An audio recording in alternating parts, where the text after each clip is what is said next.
Escape with us on a magical journey down a river shaped by an extraordinary heritage. We'll travel through a dramatic landscape of astonishing bends and tranquil waters. No other noise but just your paddle and maybe the birds. Discovering a river of trade and romance. When you're on the river, you are not connected to the banks. You feel free. We'll explore underground worlds, engineering marvels, and enchanted castles. It's like a fairy tale. We'll meet and travel with the people who live and work along this river. The wine business has been in the family for 15 generations now. All the way to the mighty Rhine, where our journey spectacularly ends. This is one of the most scenic river journeys in the world, Germany's Moselle River.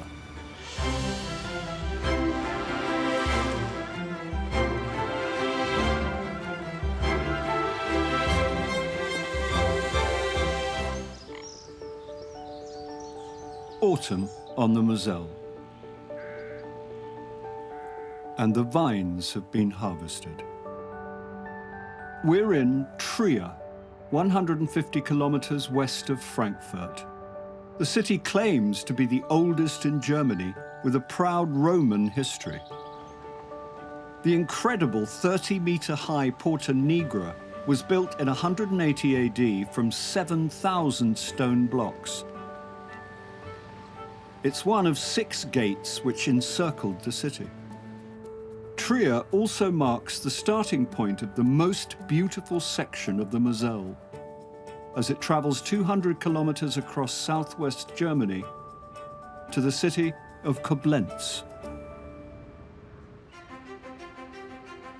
While we could catch a tourist boat from Trier, we're starting our adventure downriver, just as Roman traders would have done 2,000 years ago. Although we have a slightly bigger boat. The 110-meter-long MS Sophie Drayman is making just one of the more than 10,000 cargo trips made on the river each year. Today, our barge is heading for Cologne, loaded with containers full of grain. I think the River Mosel, it's like an old lady, because it's very elegant, not so much trouble, easygoing. Tony Hartwig, originally from eastern Germany, has been working on riverboats for more than 20 years. In the end of school, I need a job. And in the east of Germany, and this time was very hard to find a job for young people. So I said to myself, okay, I'm leaving home.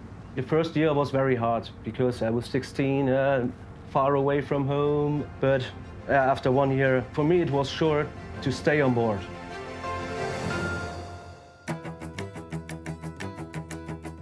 From Trier, we'll call in at Neumagen-Dronn, heart of the Moselle wine industry, before travelling on to the medieval town of Bernkastel-Kues, through the lock at Zeltingen, towards the high Moselle Bridge. Then the river carries us to the forgotten cellars of Traben-Trarbach, past Prinsenkopf Tower to the steep vineyards at the Calmont, before we journey on to Cochem Castle, and finally to the city of Koblenz, where the Moselle meets the Rhine and our journey ends.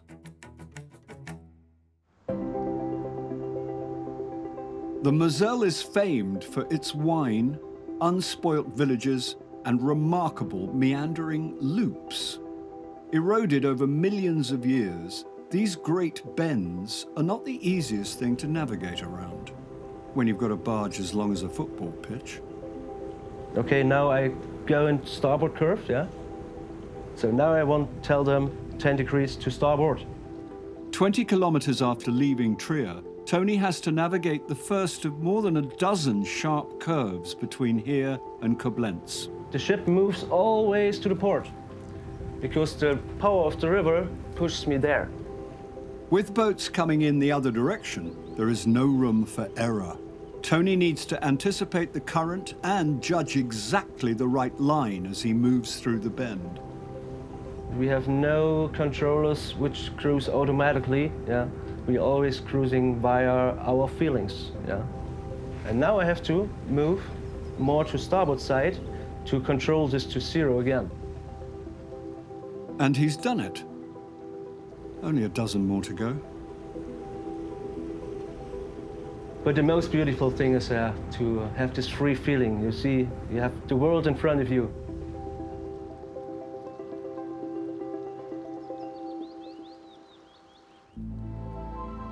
Our barge is heading on towards the Rhine, but we're jumping off at the small village of Neumagen-Dronn in the heart of Moselle wine country.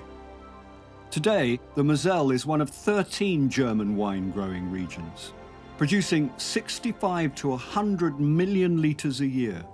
It's famed for what many consider to be the finest Riesling wines in the world.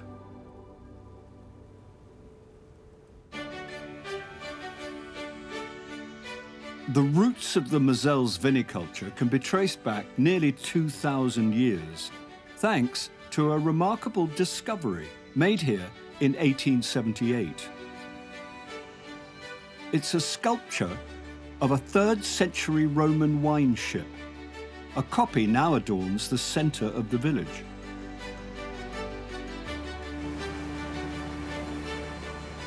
The statue provided the inspiration for a group of local wine lovers to take on an incredible project. The 18-meter-long Neumagen star, faithfully brought back to life using local larch and oak, is the only working Roman wine ship of its kind in the world. And we're hitching a ride downriver with a group of multinational Moselle enthusiasts. When you're on the river, you are not connected to the banks. You feel free. It's the best place on earth. Beautiful scenery, wonderful people, and the wine's not bad. We had a visitor here last year who likened it to the Norwegian fjords. It's not quite as steep, but it's just as green. It's very green and beautiful. All your stress and all your sorrows, they drop down from you. Julius Caesar conquered the Moselle Valley around 55 BC, and Roman soldiers were garrisoned here. They brought with them a belief that wine was a necessity and should be drunk throughout the day. We always used to tell people they went into battle after had 1.5 litres and trying to kill people. As more Roman garrisons were established here in the 2nd century, demand for wine increased. Originally, it was shipped from Rome. Someone had the bright idea, looked around, saw the hills and thought, we don't need to do that, we could grow our own wine. Hence the German wine industry. The deep valley provided shelter from cold winds, while the river reflected sunlight, keeping temperatures far warmer than the surrounding hills. Unfortunately, I don't think that Roman wine would have been quite up to the same standard as nowadays, the wine that we have here, but I think it would have been very sour, actually. I don't think it would have been very nice at all, but who knows? Whatever its shortcomings, it was certainly popular at the time, and ships like the Neumagen Star would have transported Moselle wine as far as Roman Britain. Our ship still carries wine today, but not much of it reaches its destination. It's an important part of the local economy, so we have to support it. So you're only drinking to support the economy? Oh, absolutely, yes. I'd prefer not to, but I'm a patriot.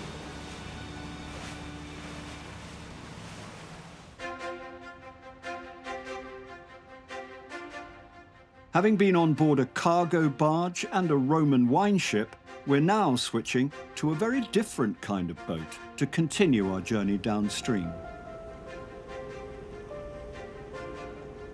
The luxury cruise ship MS Casanova is 2 days into her 8-day trip, which started near the French border and ends in Stuttgart. We're hitching a ride to the medieval wonder of Bern Castle Coos, then on to Zeltigen Lock, before we reach the magnificent High Moselle Bridge. 100 meters long with 48 cabins, 3 decks, and a leisurely cruising speed of 20 kilometers per hour, the Casanova hosts a genteel crowd of 96 passengers who have plenty of time to take in the sights, or just their cards. Angenehme Flussfahrt heute Nachmittag auf der MS Casanova. Christoph and Jan are in charge of keeping everything flowing smoothly and rowdiness to a minimum. My job is a lovely job. Just keep traveling, enjoying the countryside. It's nice because we are traveling all the time and you're every day in a different place. Every bend is different. Every village is different. Very small, very tiny. Yeah, it's like a second home for me. The Moselle is one of the most romantic rivers of Europe. Because of its small villages, it's the environment, it's the vineyards, it's the people, it's the way of living. The Mosel is so quiet. When you're sailing along the Mosel, silence.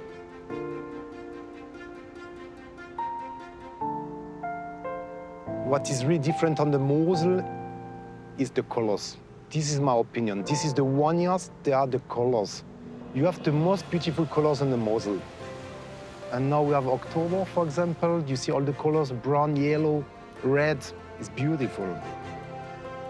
For my sake, it's the most beautiful river in Europe.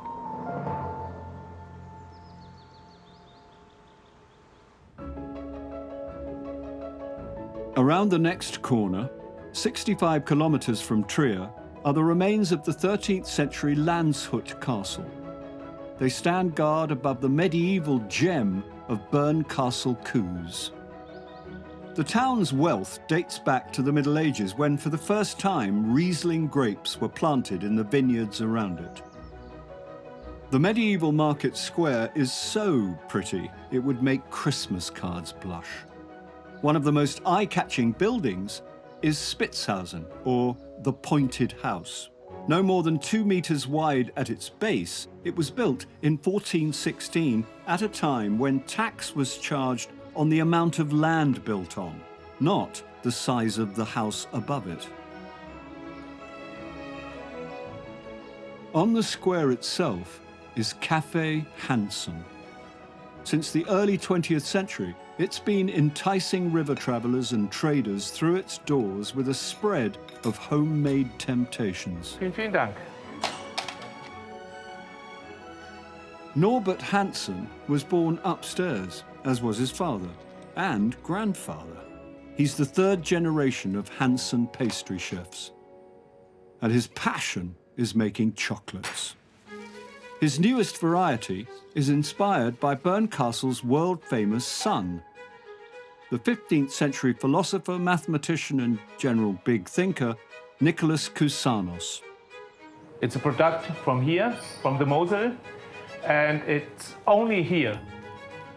Amongst his other achievements, Cusanos invented a bowling game where the bowling balls were hollowed out on one side to affect how they rolled. In homage to the great man, Norbert is making chocolates using the same distinctive bowling ball shape, filled with 2 types of truffle cream. A little bit milky chocolate with ginger, and the dark chocolate with chili. And it's the same like the game from Nicholas Cusanos. And we say, wow, it's from the Mosel. Fantastic. Everyone loves chocolate. Chocolate makes happy. I think that's an interesting thing. This one piece will make 52 layers. Watch on mobile devices or the big screen. All for free. No subscription required.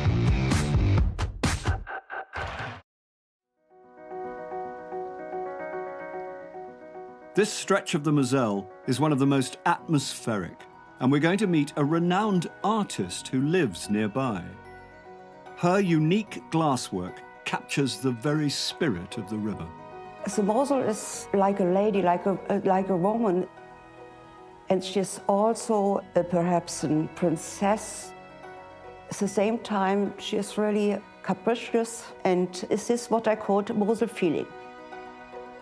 Manor Binz has exhibited across Europe and has wealthy buyers from as far away as Korea who covet her work. Every material has his own elements, and glass had his own beauty. I feel it here, and so I love to spend my days here and to translate it for the viewer. Manor's creations build on a long tradition of glassmaking on the Moselle, a tradition which historically relied on the coal industry in the region to provide the high temperatures needed for glass work. Manor's latest piece is an ode to the Moselle. I have here the river, and I think it would be nice to put a flower here in it with a kind of cobalt blue. Manor uses several layers of glass and a paint made from ground-up stained glass windows. The finished piece has a unique aquatic texture with trapped bubbles of air and vibrant colors. My imagination is here much better. This is my guide, my idea behind every day here at this Mosel. It connects me really with the whole world.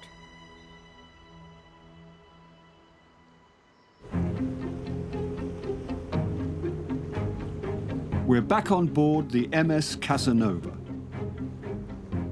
Just ahead of us is the mighty Zeltigen Lock. It's one of 10 locks between Trier and Koblenz that regulate the depth of the river, and it's crucial to keeping the Moselle working. At 210 meters long with a double chamber, Zeltigen is the busiest lock on the river. We're hopping off to find out a bit more. For more than 10 years, Gerrit Klemm has been working on the Moselle for Germany's Waterways Agency. Because my father was already a civil engineer working in the water business, and when I was 7 years old, I could explain how a lock functions, so it stuck. I just got stuck with it. I studied civil engineering, and it was the specialization that I wanted to do. And finally, I got a job where I can put these skills to work. Gerrit is responsible for keeping the river navigable for larger boats. Without the locks and the barrages, we wouldn't have any commercial shipping on the Moselle, and the livelihood of many people along the river depends on the locks and that they're working, and this is what we're here for to do. The Moselle drops 72 meters between Trier and Koblenz. Without any artificial controls, the water would be less than a meter deep, far too shallow for larger vessels. But the locks ensure the water always has a depth of at least 3 meters, meaning even the most heavily laden ships can safely navigate the river. 10 million tons of cargo and thousands of cruise trips now rely on the locks. But something happens once a year that all boat captains dread. Where we only have single chamber locks, we have a maintenance period of 10 days a year where we have to shut down the locks to make sure that the lock's working perfectly. So we have to maintain it, and where there's only one chamber, we can't have any traffic in that period. The plan is to gradually convert all the locks to have double chambers like Zeltigen. So even if maintenance is going on in one chamber, the Moselle can remain open for business. Each lock manages a difference in water level of between 6 to 9 meters. That's the height of 2 double-decker buses. In preparation for the next customer, the lower gates of the lock are closed. The lower gates weigh 30 tons each, and they are adjusted to 1/10 of a millimeter in order to close tight so that no water comes out when it shouldn't. Boats heading downstream navigate themselves into the channel. With just 25 centimeters of space on each side, it's the maritime equivalent of threading a needle. Once safely in, the upper gate is raised behind them. We're looking at a small hydraulic cylinder that shifts a 45-ton gate with millimeter precision. Then more than 15,000 cubic meters of water are drained in just 6 minutes. Sensors confirm when the water is the same level, and the lower gates open automatically, allowing boats on their merry way. This is always magnificent to watch, and it never gets boring. I love my job. It's the best job in the world.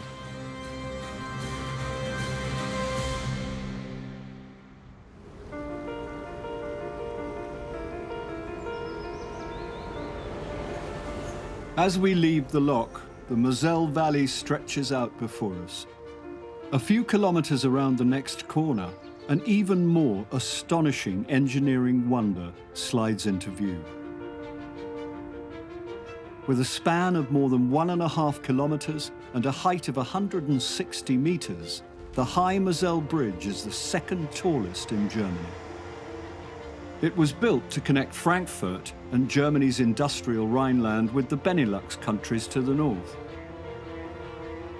The Beam Bridge, a culmination of 60 years of talking and 8 years of building, was finally completed in 2019 at a cost of $213 million.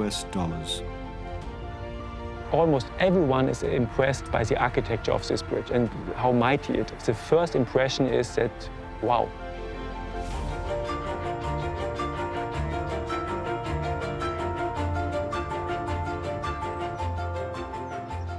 Sebastian Quint lives in the area and took a keen interest in the bridge's construction.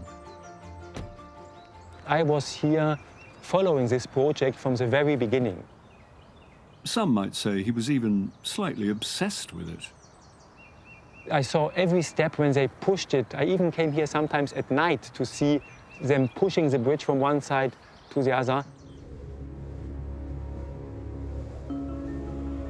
It was the country's biggest engineering project. The superstructure was moved across in sections in a process which took 4 years to complete. Engineers strived to make the bridge as elegant as possible. When it was finalized, there was a big party on the bridge, and there were up to 15,000 people come to see it to be opened. In order to minimize its profile, the finished bridge is supported by just 10 towering pillars spaced up to 200 meters apart.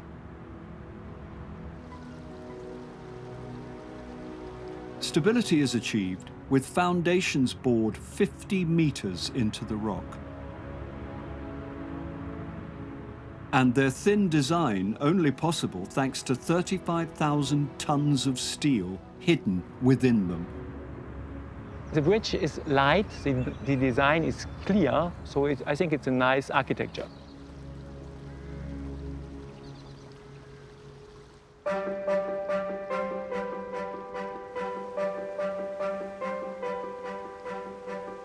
We're back on board our river cruise ship, and nearly halfway through our 200-kilometer trip from Trier to where the Moselle flows into the Rhine. We're heading to the town of Traben-Trarbach.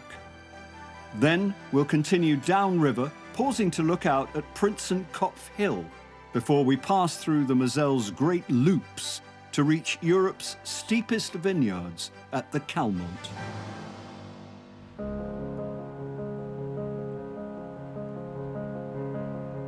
Ahead, the river takes us through broad valleys and patchworks of quilted vineyards. And it's here that we find Traben-Trarbach, a charming Moselle town made up of pretty streets and noble spires. But Traben-Trarbach has a secret. Because beneath this town, there is another concealed world.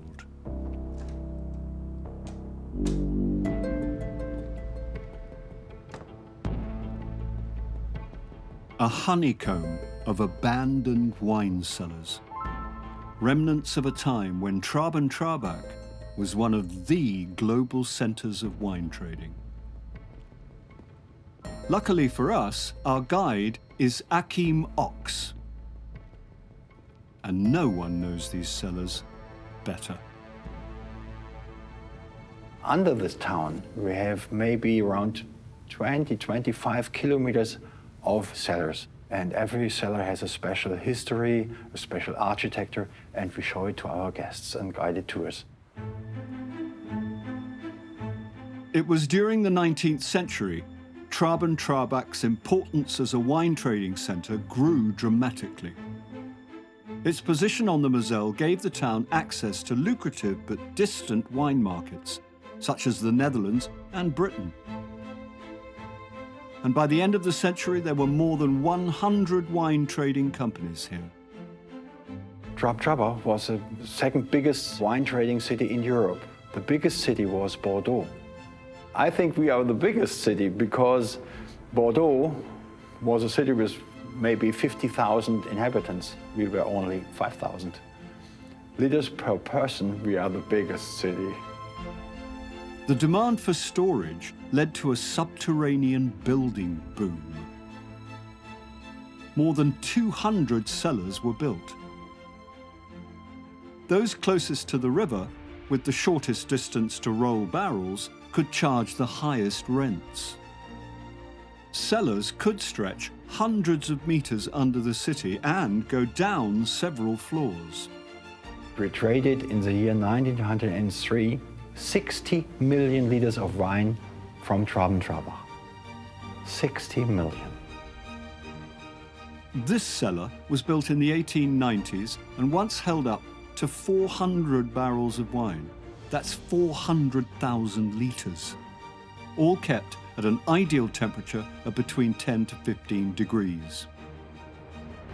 Quite handy for those times. It was cold enough for a quick game of five-a-side on the river. I'm every time again astonished about special corners. Maybe there's a lighting system. Oh, it's still existing, great. It is an adventure. I like these cellars. The stories of history, I like it very much. It's the history of my hometown. Moselle wine, probably shipped from here, was on board the Titanic. But changing wine tastes, World War I, and the 1920s crash brought an end to Trabant's export boom. Today, the town has just 2 trading companies. But its brief moment in the spotlight has left an unusual heritage. And the intriguing possibility that there are many more lost cellars still to discover. There's a cellar entrance, there is a cellar entrance down there. You will find it everywhere. Maybe we are standing under a cellar, which I don't know.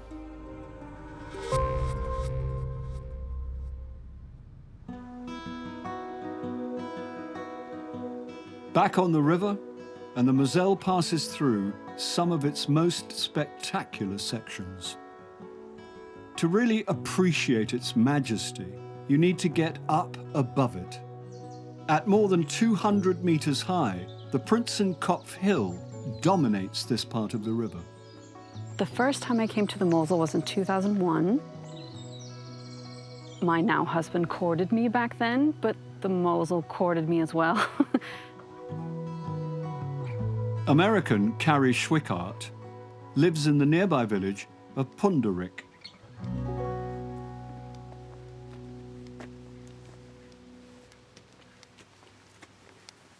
I just felt really wrapped up by the valley and just completely surrounded by just absolutely stunning views, nature, vineyards, half-timbered houses from the Middle Ages, from medieval times. And coming from the States, that's nothing I'd ever experienced before. And it was just incredible. One of Carrie's favorite spots is the Prinsenkopf Tower. I really enjoy coming up on top of the mountain because you just can clear your head completely. And it's a place to recharge and just admire how beautiful it is.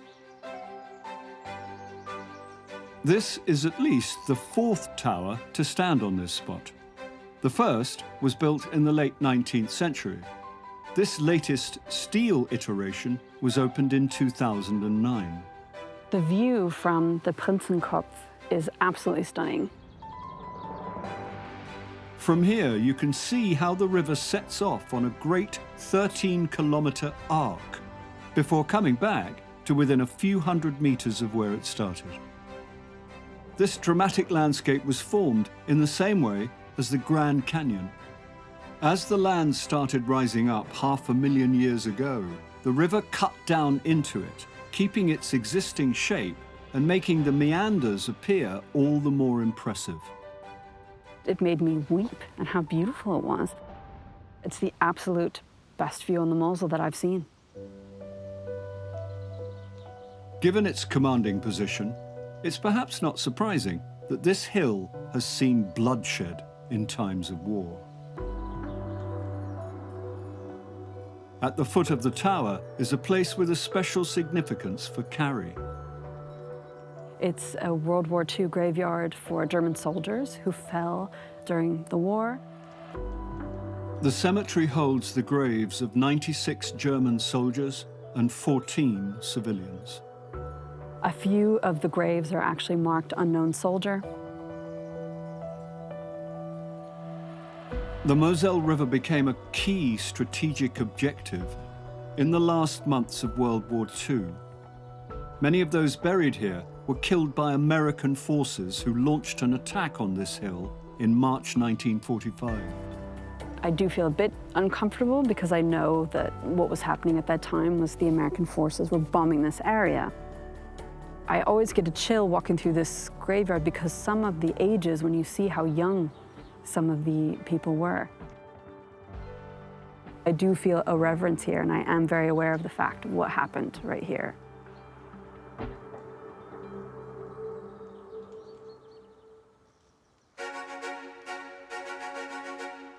Leaving behind the Prinzenkopf Hill, we continue our journey downstream. 5 kilometers north, we come to the village of Brem and another epic bend. The 300-meter-high slopes which look down on this spectacular curve were formed 400 million years ago. With an angle of nearly 70 degrees in places, these are the steepest vineyards in Europe. And with everything having to be done by hand, they're also some of the most labor-intensive. But rather than being shunned by winemakers, the slopes, known as the Calmont, are some of the most sought after on the Moselle. This time of the year, we start trimming the grapes. We take most away. As you can see, we leave only 2 for next year. That's more than enough to get that quality what we're looking for. Michael Oster and his sister Isabel are 2 intrepid vintners who cultivate vines here. They come from a very long tradition of winemakers. The wine business has been in the family for 15 generations now, so I'm the 15th generation. The family owns vineyards in other parts of the valley, but nothing compares to working the Calmont.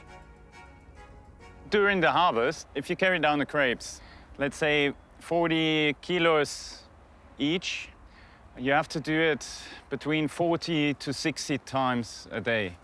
So it is quite challenging, I can tell you. It is a lot of work. My family and also the employees were not so eager that I buy this vineyard because it's so much work. To make things a little easier, Michael has invested in what appears to be a lawnmower attached to a rail, a sort of primitive, precarious roller coaster, although quite a slow one.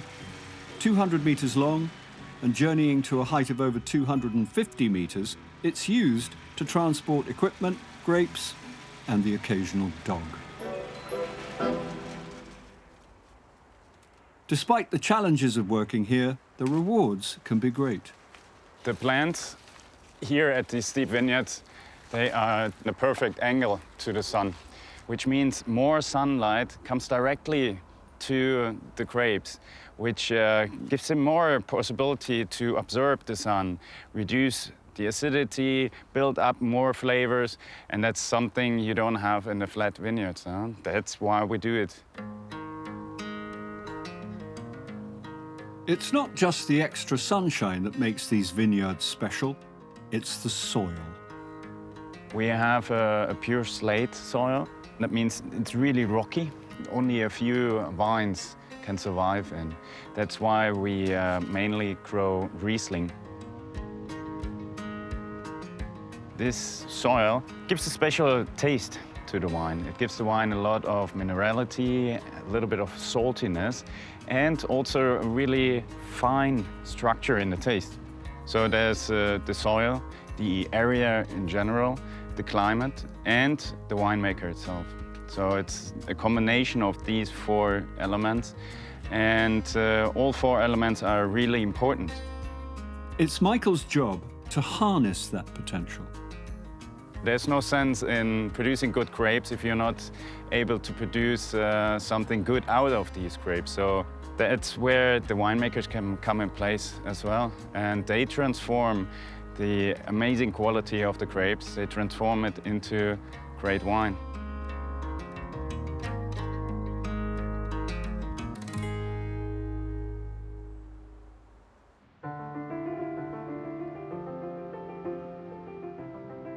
Past the vineyards of the Calmont, the river continues its stately progress, carving a winding route between the Eifel and the Hunsrück hills. We're now less than 70 kilometers from Koblenz. Our river journey continues on a more traditional form of transport.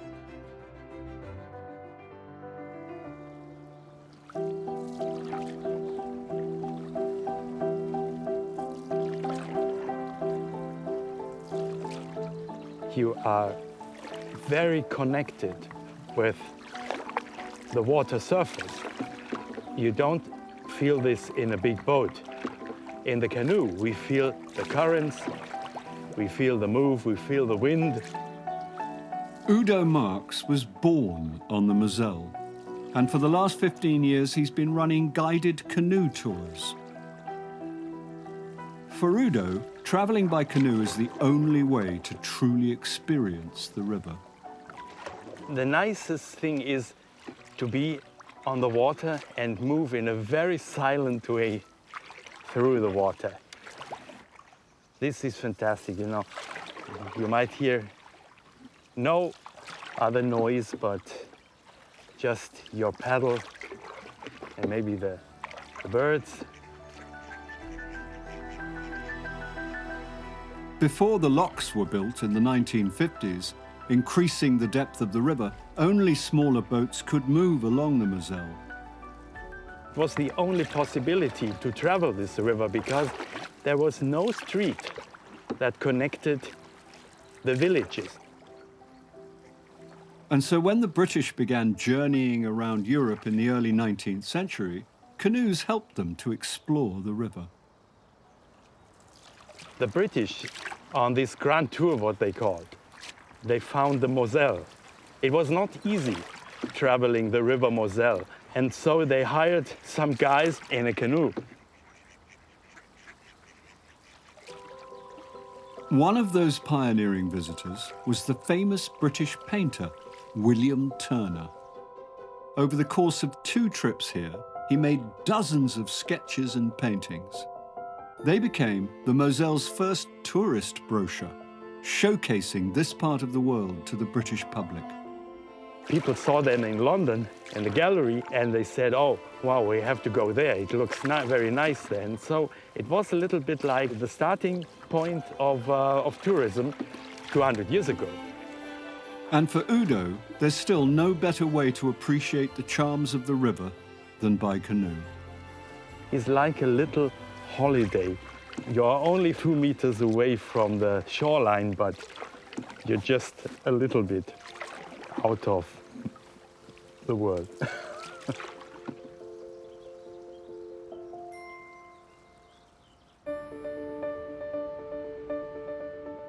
At nearly 150 kilometers into our adventure down Germany's Moselle River, we're nearing the end of our trip. Like many other towns on the river, Cockham has a castle. What makes this castle unusual is that it's not a ruin. You can understand why they built this castle here, on this place. Greet Cox, originally from Belgium, has been working as a tour guide here for 40 years. I like it because you have such a beautiful view along the river, both sides. They always say it's like a fairy tale. Sleeping Beauty is living here, I'm always telling. She will come around the corner. The castle's origins can be traced back to the 11th century when it formed part of a formidable wall guarding the town. It collected tolls from passing ships on the river. In the centuries that followed, it became an imperial castle, home to a succession of kings and queens. But it was almost completely destroyed in 1689 when Louis XIV's troops blew it up. The building lay in ruins for nearly 200 years until a wealthy Berlin industrialist called Louis Ravine bought it for a pittance in 1868. He invested a fortune reimagining the ruins as a romantic Gothic fantasy. All the castles along the Mosel are still ruins. Cochem, they had luck. They found a rich man who rebuilt the ruin. Louis Ravine died in 1879, a decade before his dream was finally completed. But his vision lives on as the castle we see today. This view, it's beautiful. Each day, I'm wondering, after 40 years, I am so lucky to work where other people are having holidays. This is my favorite place.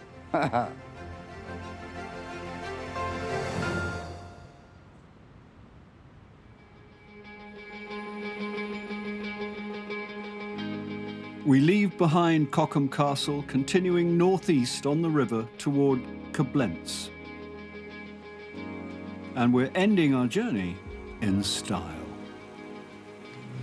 I spend about 2 or 3 times a week on the River Mosel. I like to be separated from everything and be included into the surrounding area.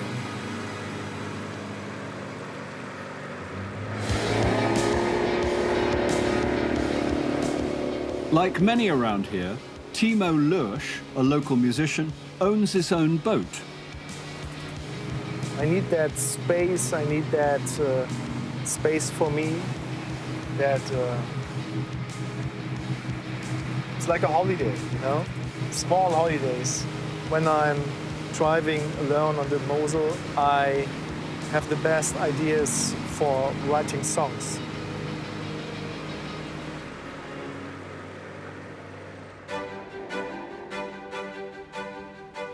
In the last few bends of the river, the landscape gradually transitions from vineyards to houses as we enter the city of Koblenz. Caesar's troops established a garrison here in 55 BC, and when the Romans founded a town here 50 years later, they named it Confluentes. Deutscher Eck, or the German Corner, is the iconic spot where the gentle waters of the Moselle are swallowed up by the mighty Rhine. All watched over by Kaiser Wilhelm I. The exact moment when we leave the Moselle is marked by a change in the color of the water. It's a fitting place for us to end our journey. When I get to the end from the Mosel, it's a very special feeling because I love this place a lot. So I can't imagine to live somewhere else.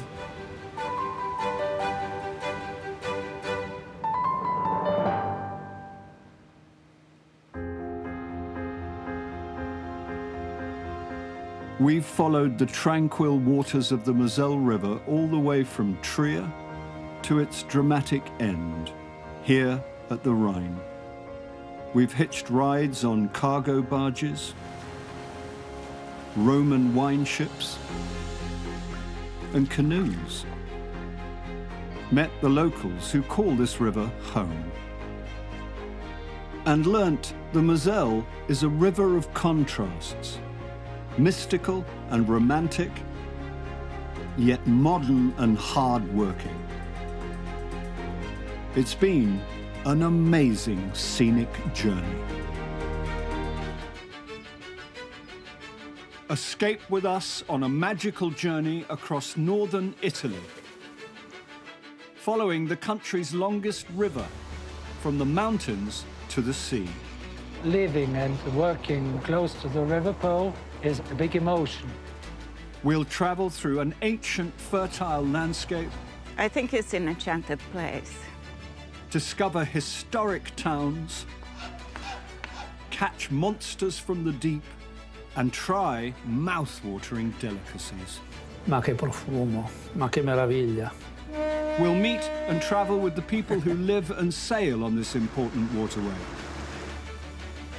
To ride a boat, if they know how much I like it, they start to pay me. All the way to the spellbinding delta where the river meets the Adriatic Sea. This is the place where I belong. This is one of the most scenic river journeys in the world, Italy's River Po.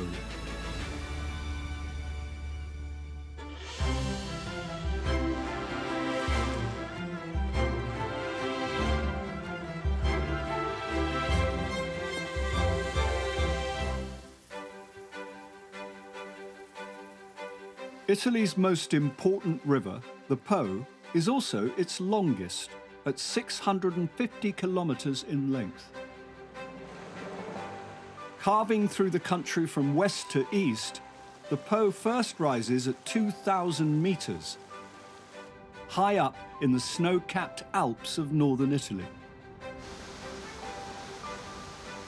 Descending quickly, the mountain stream widens and slows into the broad Po Valley. And at the Renaissance city of Piacenza, 75 kilometers south of Milan, the river enters its most beautiful section. This is the start of the Bassa Padana, the low-lying land where vast agricultural plains are fed by the Po. We're beginning our journey on the boat of river surveyor Andrea Cravedi. My job is to find a passage and print the sign for the safe passage. The slow-moving waters here mean that silt and sand build up on the riverbed. So on board his 6-meter-long boat powered by a hydrojet diesel engine, Andrea uses a depth sounder to gauge the height of the river. Every day we get out with a boat and we check the depth, and we put the signal, the red and white signal that you can see along the river for the navigation. With 141 tributaries feeding into the Po and rain falling upriver, the high and low water levels can vary by as much as 15 meters. Andrea's job is essential to keep navigation routes clear and warn about potential flooding. The water always change the depth. Usually the sand move. And so you always get to find where the water is deeper, so that every kind of boat can pass. They pay me to ride a boat all the day, and I think that if they notice how much I like it, they start to pay me. Yes, I think it's a good job. I like it, I love it.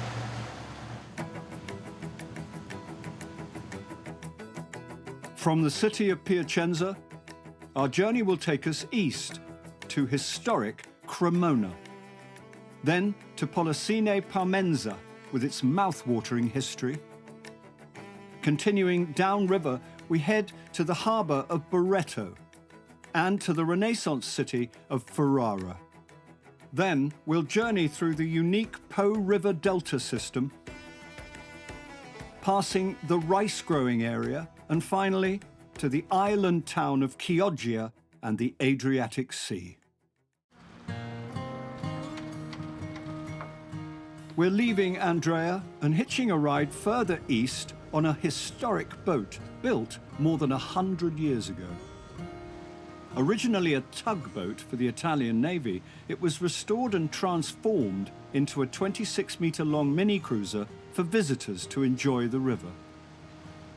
Today the weather is very nice, it's sunny, and the Po River is very beautiful, like every day. Vieni vicino ai fiumi proprio senti di respirare meglio, è veramente una grande fortuna secondo me. And I think it's just amazing how everything's been kept so natural. It's this oasis of nature, and I just think that that's so special. Propelled by two powerful engines with a combined 500 horsepower, the Maté cruiser is taking us 30 kilometers downstream to the biggest engineering construction on the Po. Taking only 5 years to build, the Isola Serafini Dam is a record-breaking marvel of engineering.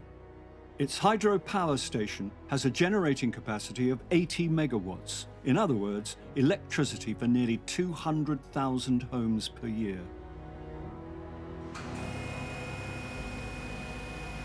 It also has the biggest lock in Italy. With each basin 115 meters long, it means ships can rise 15 meters in only 13 minutes. Sto chiudendo la porta di monte. This extraordinary feat of engineering has made 800 kilometers of waterways navigable for commercial shipping across the industrial regions of northern Italy.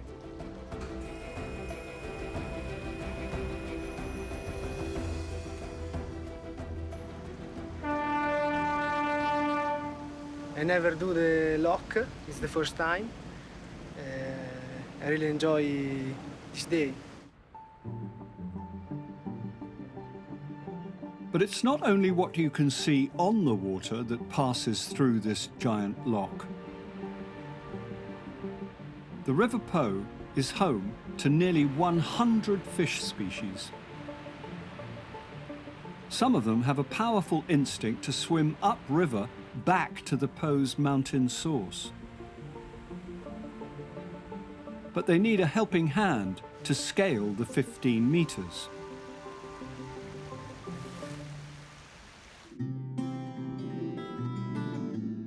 This record-breaking aquatic ladder enables the fish to jump or swim up 86 tiny steps to slowly reach the top.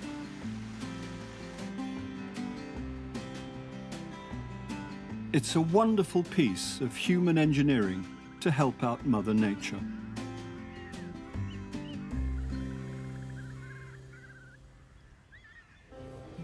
As the tourists on the Maté enjoy the views, underneath the calm waters, monsters lurk. So we're leaving the dam to join 35-year-old Luca Buzzetti, whose fearless battles with underwater beasts are legendary. I'm a catfish angler.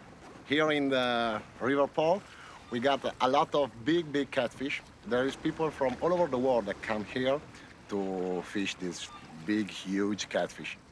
So it came from Danube. In Danube, the water is really cold during the year, but here in the Po River, it's warmer, so catfish can eat in the winter as in the summer. And that's the reason why we have some of the biggest fishes of freshwater you can find all over the world. On board his custom-built aquaboat F500, Luca fishes for these river giants that swim here from the Danube 560 kilometers away. 2 years ago, Luca's abilities were tested when he tussled with a 2.5-meter-long catfish weighing 100 kilograms. A scene straight out of Jaws. The fight is very, very hard. It's like a primordial fight between you and the nature. The river is the only place on earth for me where you can just relax. You just stay here, you spend the night on the river, and all your bad things, bad thoughts, flows away with the river.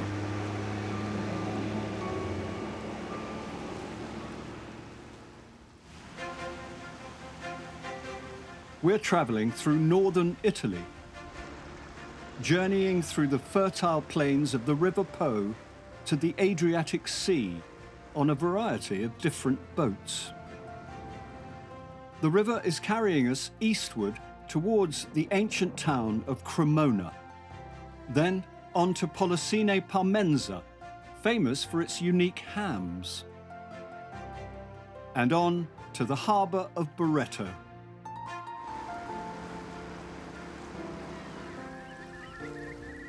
As the morning mist clears, the pleasure seekers set out to enjoy the autumn sunshine on the Po.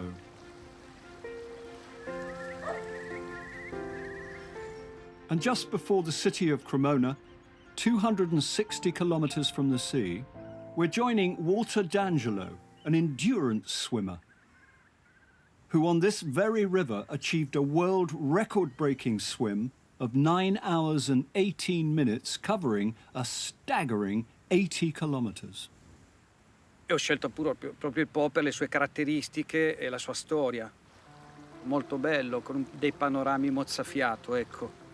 Mi sembrava di essere nel Rio dell'Amazzonia, che io ci sono stato. Amazzonia, spiaggioni bianchi, con dietro una notevole vegetazione. Walter trains for 3 hours every day and knows the river, but wild swimming like this can be risky.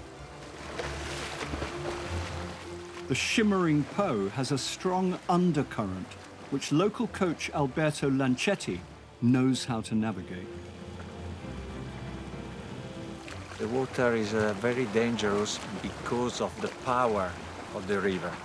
You can see the water that push the bridge, and is very powerful, very dangerous. But it wasn't just the strong currents that posed a challenge for Walter. The water temperatures can go as low as 6 degrees. Una nuotata nelle acque fredde, insomma, è abbastanza faticoso. Diciamo che è stata una bella nuotata, una bella avventura.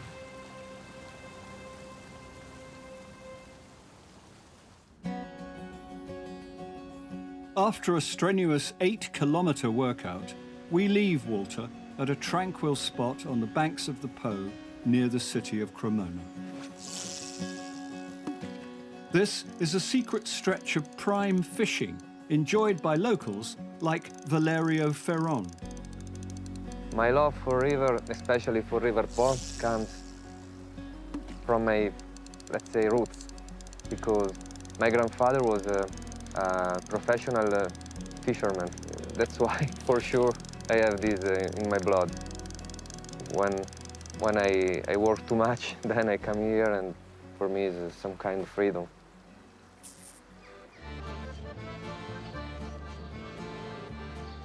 Valerio is not only a keen angler, he has another great string to his bow.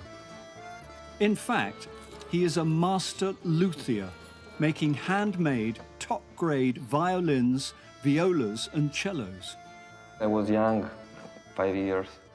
I saw my first violin because my sister, she bring it home from the school. When I saw that instrument, I was very impressed. A sculpture that gets sound, so it was amazing for me. Later, I get passionate so much, and of course I'm here now, and my dream came true. As a young teenager, Valerio moved to Cremona. A Renaissance gem with a beautiful 12th century cathedral, the city is now world famous for its 157 artisan violin workshops. 500 years ago, it was the birthplace of the master violin maker of them all, Antonio Stradivari. He defined the way violins were crafted, and today, Valerio is showing us his own skills at making stringed instruments for the world's greatest musicians. Now I'm making the copy of this Stradivari. For example, now this is Benvenuti, the name of the instruments. Probably is the name of some old violinist from 1699.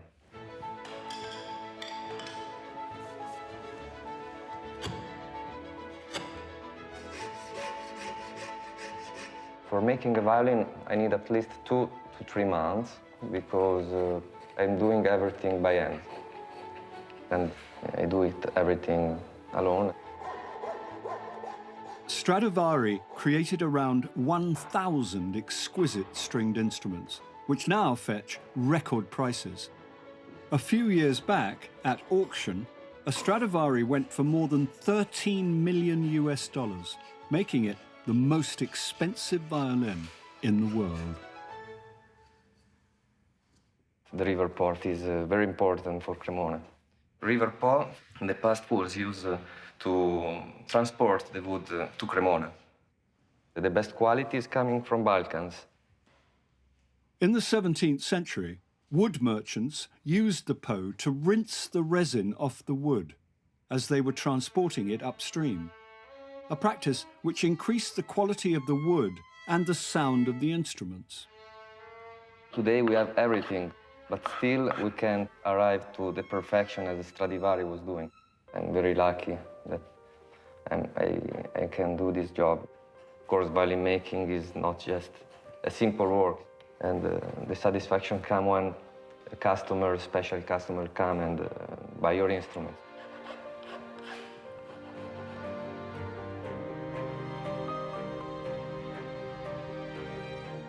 Leaving Cremona behind, the Po stretches across the lowlands,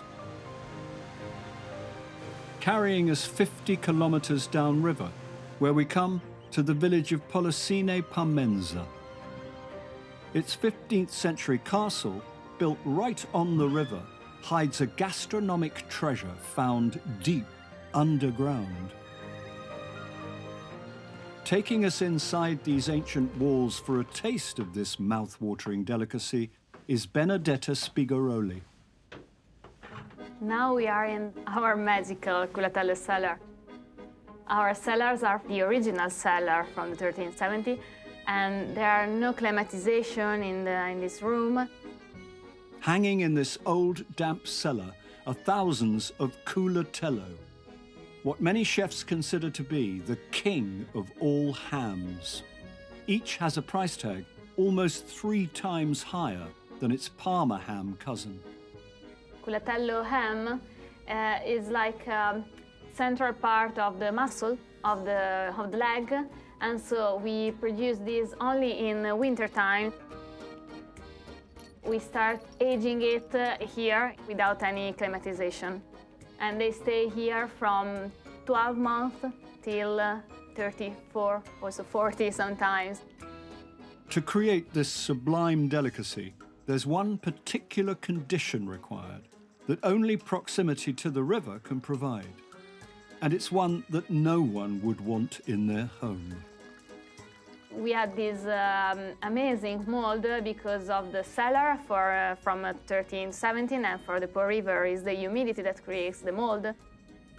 Fog, humidity and dampness from the Po are all key to creating this special mold.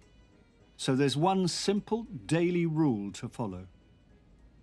We woke up in the morning and we understand the climate of the day, and then we came down and open or close the window. So the humidity can come in, and also the fog, of course, because when there is the fog, it's the perfect day of Culatello, because we have more humidity in that day. So for us, fog is really important. Today, this type of ancient cured ham is produced exclusively by 23 farmers on this stretch of land by the River Po. It's only allowed to be designated from this area, and so it's protected, like Parmesan cheese and champagne. One person who's mastered this natural aging technique is Benedetta's uncle Massimo, a Michelin-starred chef who uses this delicacy in his restaurant upstairs. Eccolo qua. Ma che profumo, ma che meraviglia. Qui esce il cuore della mia terra. Qui c'è ancora la catena alimentare perfetta. Noi non usiamo né pesticidi, diserbanti, non usiamo niente. Dopodiché abbiamo un cuore verde, perché uno che abita dentro un fiume e capisce che se tu mantieni il tuo territorio, il tuo paesaggio, vivrai molto meglio. True to their humble origins, the Spigaroli family lovingly restored not just the castle, but also the fertile farmland watered by the River Po. In the restaurant, we use the vegetables from the farm and, of course, the meat also of the pigs. Most restaurants, they have to go to the supermarket, but for us it's easier. We just have to come here. It's like a circular economy because we produce everything from the land to the table, yeah. The Po River is our friend because without the Po River we can't produce the vegetable garden. Mia famiglia produceva di prodotti nel 1800. Noi, dopo diverse generazioni, siamo ancora qui a fare la stessa cosa, con gli stessi prodotti, nello stesso posto. With our stomachs full, we're leaving Chef Massimo behind to enjoy his river-cured culatello.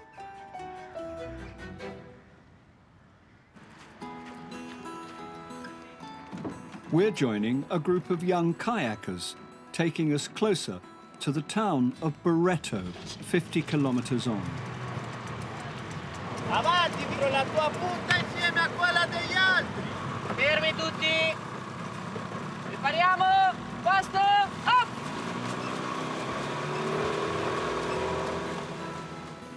At only 23 meters above sea level, the river loses gradient once more, allowing sand and silt to deposit on its bed, increasing the risk of flooding. But there's one man who's spent his entire life preventing these catastrophes.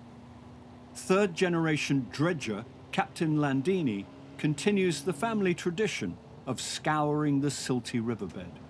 The River Po is difficult for navigation. The River Po transports many sand in the down. Our captain's 40-meter-long dredger acts like a giant vacuum cleaner. Using a powerful pump, it can shift 4,500 cubic meters of silt and sand per hour, scattering it up to 50 meters away. This creates a deeper channel for boats to prevent them running aground.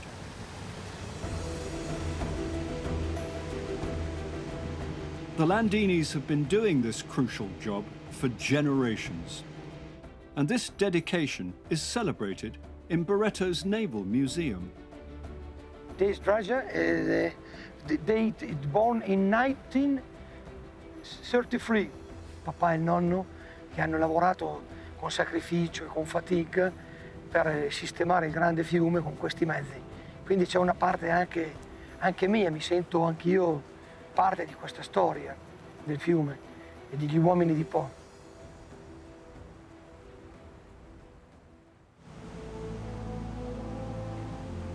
We're halfway down our 320-kilometer journey on the River Po, sailing through the fertile lowlands of the Bassa Padana, exploring its rich history and savoring its delicacies.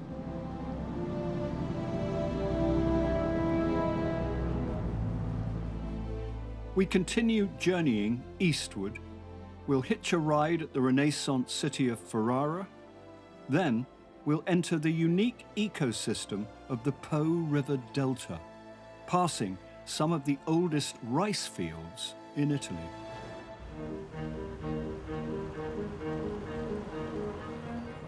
For the next leg of our journey, we're hitching a ride on the Nena, an ex-Venetian vaporetto. Built in 1964, it's been lovingly restored by owner Georg Sobber.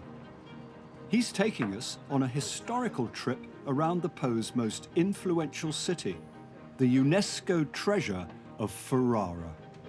One of the main things I'd like to explain to tourists coming to the city of Ferrara is the relationship between the city and the River Po. Ciao, grazie. Accomodatevi in sala, per favore. Water gave the very first origin to the city of Ferrara. It was in medieval times when the River Po flew very close to the city. Over the course of 200 years, following a series of floods in the 1800s, the Po slowly shifted its location 8 kilometers north, leaving the powerful city of Ferrara to sit quietly on one of the smaller branches of the river.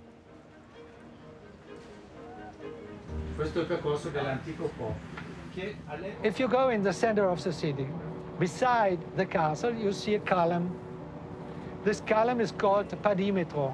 You see there the measures of the level, the record levels of the River Po, starting from 1709.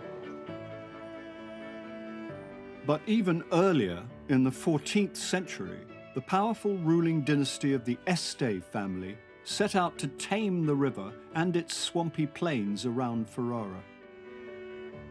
For 200 years, they carried out extensive land reclamation, constructing waterways and transforming the area into fertile agricultural land, which is still in use today. For me, living and working so close to the River Po is always a big emotion.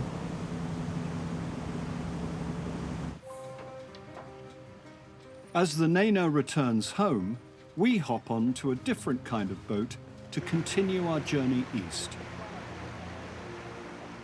Just 56 kilometers from the Adriatic, the Po enters one of its most astonishing and important stages.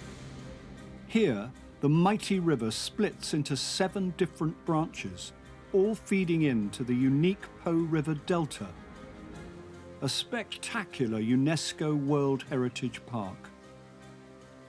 It's not just beautiful, it's rich in biodiversity with 300 species of bird here, including the famous Delta flamingos. To fully appreciate this unique ecosystem, we're lucky to have park employee Sara Bianchi as our guide. The Po Delta is a natural park. It has a surface of about 66,000 hectares. The Po Delta is below the sea level of about 3.5 meters. So men are very important in what they are doing for the environment because they are maintaining some channels.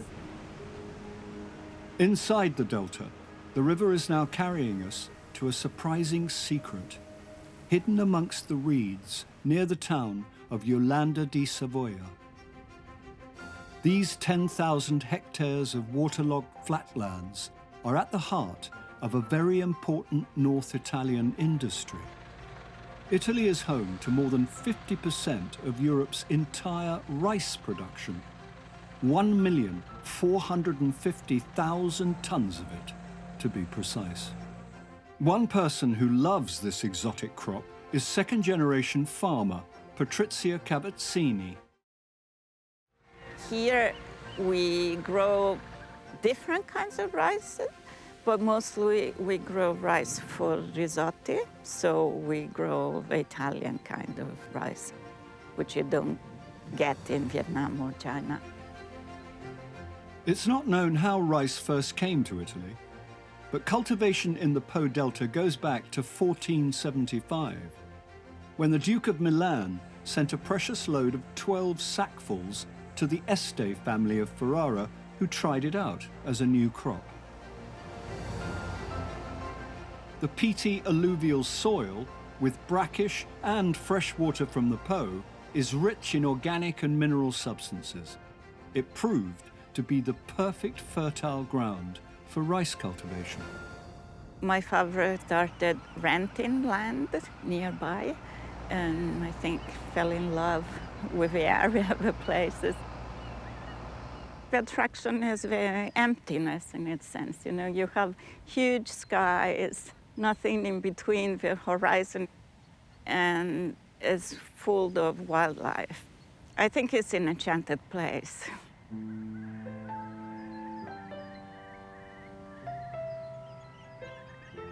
Over 70 years, this family farm has grown to 500 hectares, producing a colossal 1,300 tons of arborio and carnaroli rice every year. What we need for rice are these huge expanses of flatlands. Rice is a very delicate plant. It has to be perfectly flat, and we use laser beams to level them. We get the water from the Po, and we use it for irrigating crops. When the rice germinates in water, the leaves come out. So then we need to take the water out. This is the canal that takes the water from the River Po. All the fields are basically like bathtubs. You get the water here through this pipe, and then there are smaller ditches, so the level of the water rises until we need it, like 5 or 10 centimeters. And then when we're done, at the opposite end of the field, there is a plug, and we open it, and the water flows out. And then it gets to a pump, and it's lifted back to the river and goes out to the sea again. It's a tub. We certainly would not have a farm without the River Po. Rice production spans all the seasons. It's planted in spring and grows through the summer. The harvest takes 4 weeks in autumn, and after drying overnight, it's cleaned, sorted by size, and packaged, ready for a warming risotto in winter. So I'm very proud. I think you get satisfactions from growing a crop and making it come out beautiful. Sometimes it is frustrating, but when things work out, it's fantastic.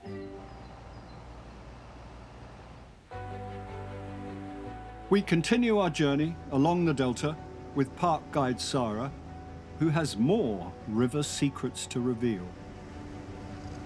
The Po Delta is an extraordinary example of biodiversity. We have many different kinds of environments here.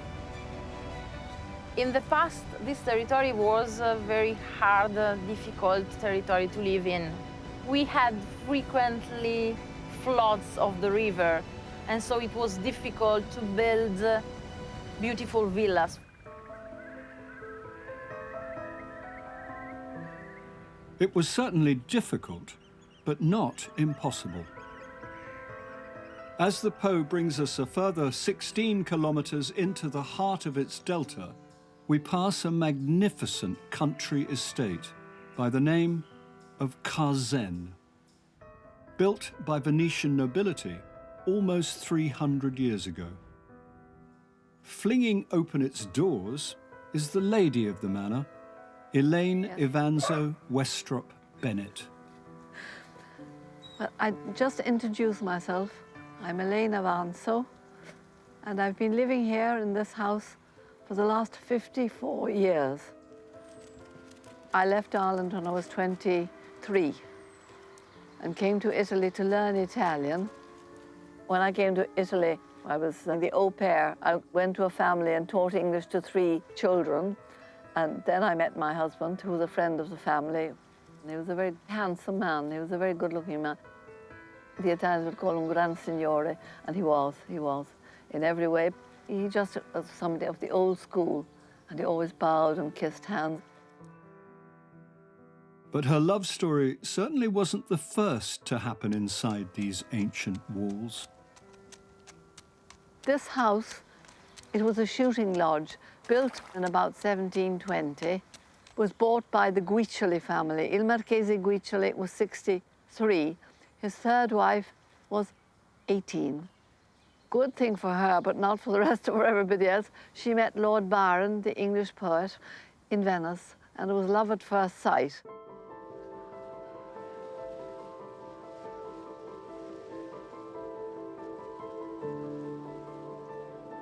In the early 1800s, the English poet Lord Byron was a frequent guest of Venice, just 65 kilometers away. He was particularly fond of the city's relaxed customs and morals. In letters back to England, he bragged about his countless love affairs, including one with the young married Countess Teresa. In an attempt to stop this unholy relationship, Lord Guiccioli sent his young wife into exile to this manor on the River Po. And her husband sent her to Kadzan to make her think over her sins. And Lord Byron came here, and they spent some days here. They must have been riding practically in water, because they used to go for long rides. Precisely how long the Romantic poet enjoyed the pleasures of the Po is unknown. But it was long enough to inspire some of his greatest work, dedicated to his muse, Countess Teresa. He'd have been looking out there, and he would have seen the river, because he's meant to have written the famous poem, "River that goeth by the ancient walls, where dwells the lady of my love." He was a wonderful poet.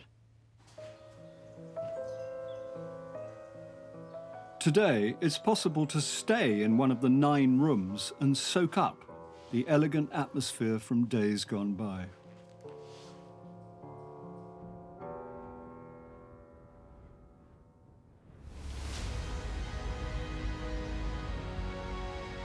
We are nearing the end of our trip, and are now exploring a magical spot where Italy's great river embraces the Adriatic Sea to form a unique environment.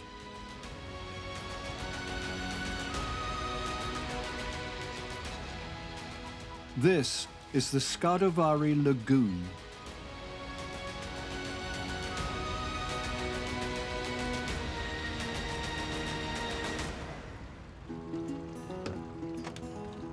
We're jumping on a boat with Alessio Gregualdo to visit his farm right in the heart of it.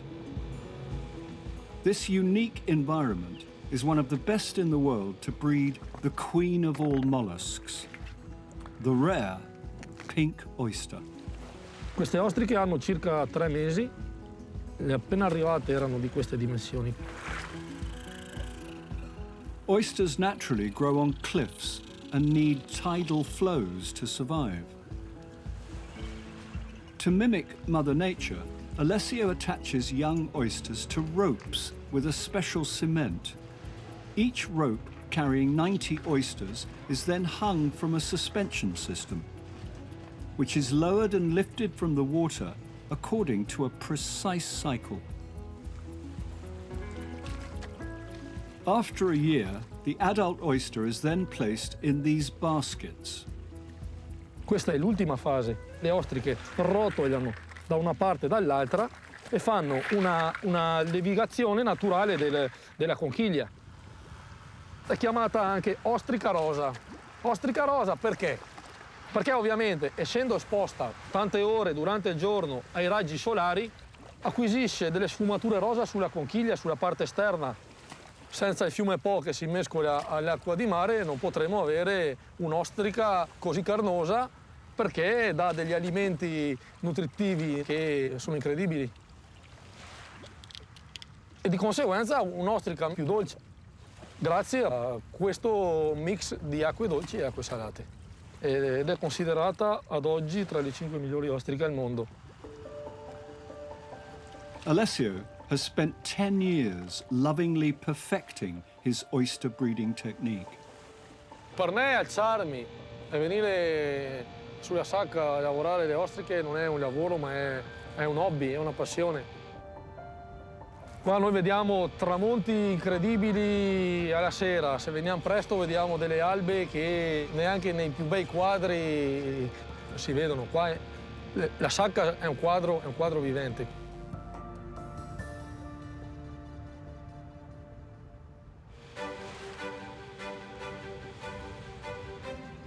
For the final stretch of our journey, we follow the oyster boat to the very edge of the Po Delta, to the pearl of the Venetian lagoon, Chioggia. A small island town some call Mini Venice. Founded in the 6th century, it's only 24 kilometers south of its bigger cousin. It was once known as the Pantry of Venice, a place where smallholders produced vegetables and fish for the aristocracy of the city.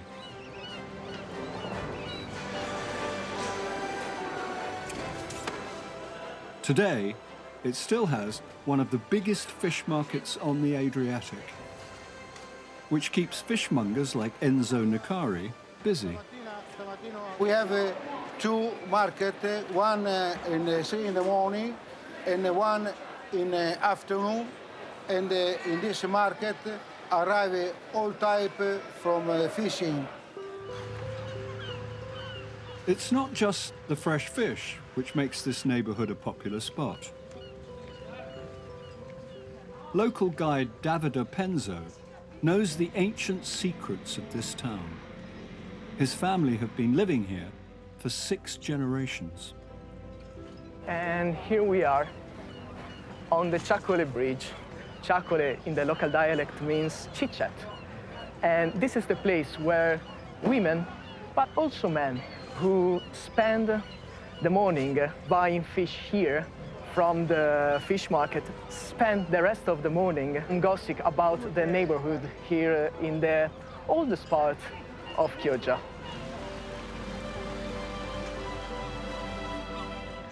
This is just one of 17 bridges in town.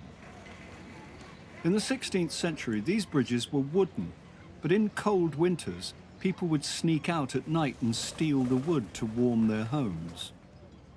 In desperation, the local authorities had to rebuild the bridges with stone.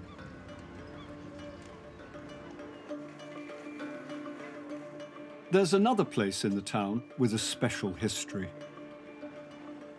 The ancient market took place here about 500 years ago during the 16th century. In this market, buyers of cloth were often cheated by dishonest sellers. Merchant in ancient times did have his own measures, so the customer of that time cannot verify if what they were buying was true, was exactly the measure they asked for or not. The city governors once again had to step in. So the ancient administration of that time decided to keep a single measurement for everybody, the fasso. So fasso is this measure, and it's about 90 centimeters, while the half of a fasso, which is right here, is 45 centimeters. No arguments.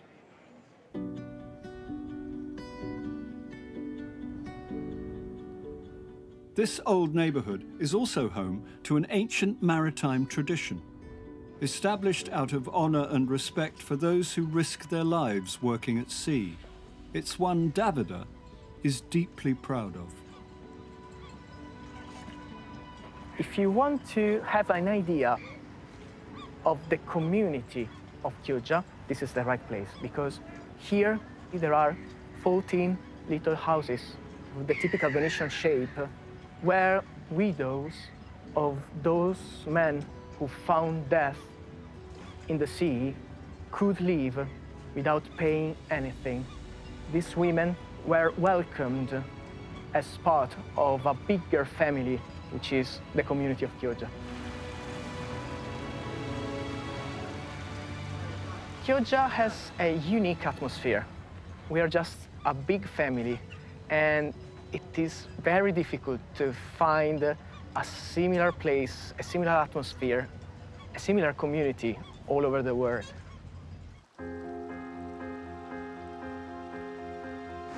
We've followed the mighty Po down from the Alps, through the low-lying plains of Piacenza, and into its dramatic end here in the Venetian lagoon, a fitting end to this North Italian journey. Along the way, we've hitched rides on a tugboat, a vaporetto, and even a dredger. We visited Renaissance towns and tasted some of Italy's finest foods.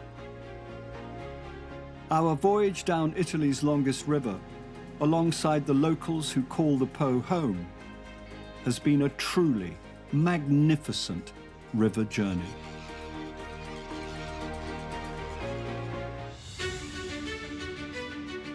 Escape with us on a legendary journey along Ireland's longest river. Through an emerald green landscape of rolling hills and sparkling waters. The river, to me, is my life. Let your troubles flow away with the water. Discover how Vikings, monks, and medieval kings have left their mark on this important waterway. Ireland's greatest Thai king, Brian Boru. From here, he could basically rule the river. We'll meet and travel with the modern-day adventurers who live and work along this river. Even in the absolute, you could say, misery out here, it's kind of exhilarating. All the way to the dramatic cliffs where this mighty river meets the wild Atlantic Ocean. This is one of the most scenic river journeys in the world. Ireland's River Shannon.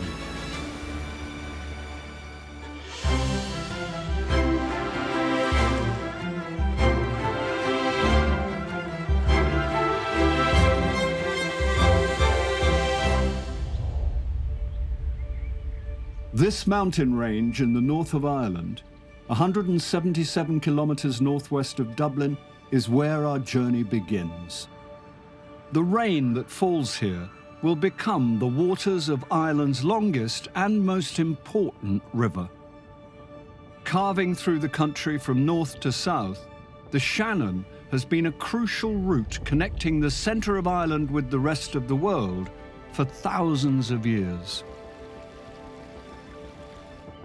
And the first glimpse you get of it is right here, at the Shannon Pot.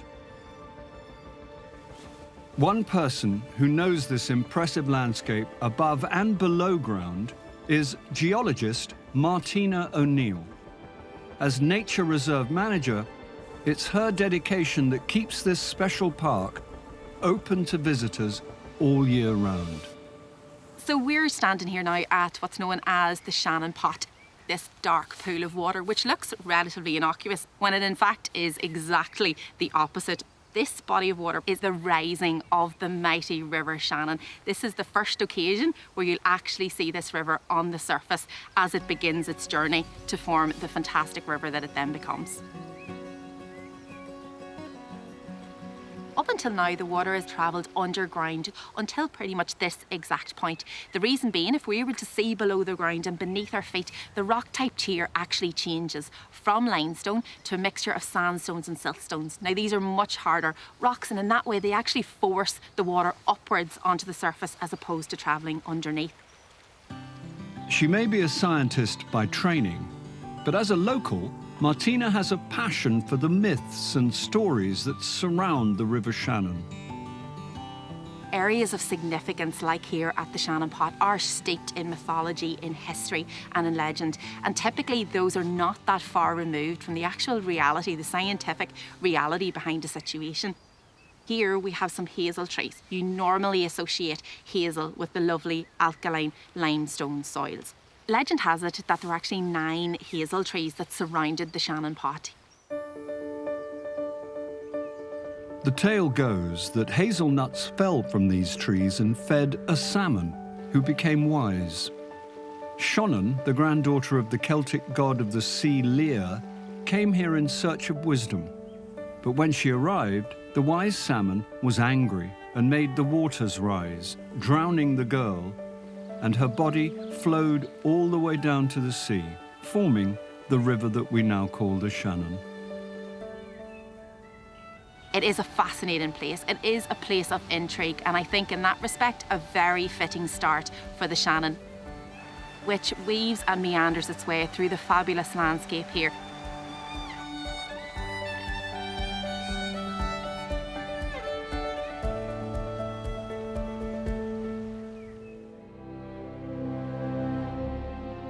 From the Shannon Pot, the river takes us to its first lake, Loch Allen.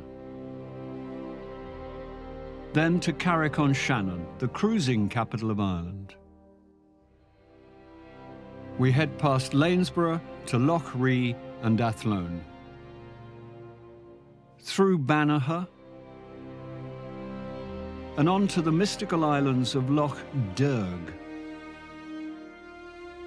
We'll discover historic Killaloe and the immense Ardna Crusher power station.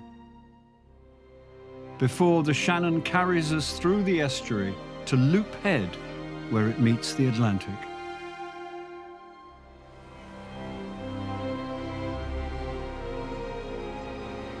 For the first leg of our 370-kilometre journey, we can't simply jump in a boat.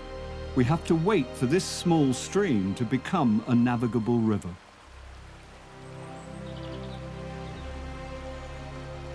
Trickling south from the Shannon Pot, down through the Iron Mountains, the Shannon becomes a river when it passes under this bridge. It marks the first settlement on its course, the village of Dowra. Then, 8 kilometres downstream, it flows into its first lake. Loch Allen is 14 kilometres long and 5 kilometres wide, but rocky and shallow in places. Not a great lake for boating, but one perfect for exploring by paddleboard. We're joining these experienced boarders from the local town of Drumshanbo.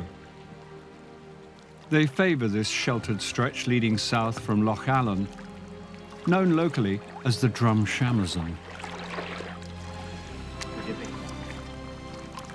Do you ever look at the reflection, but look at it so hard you don't see the water?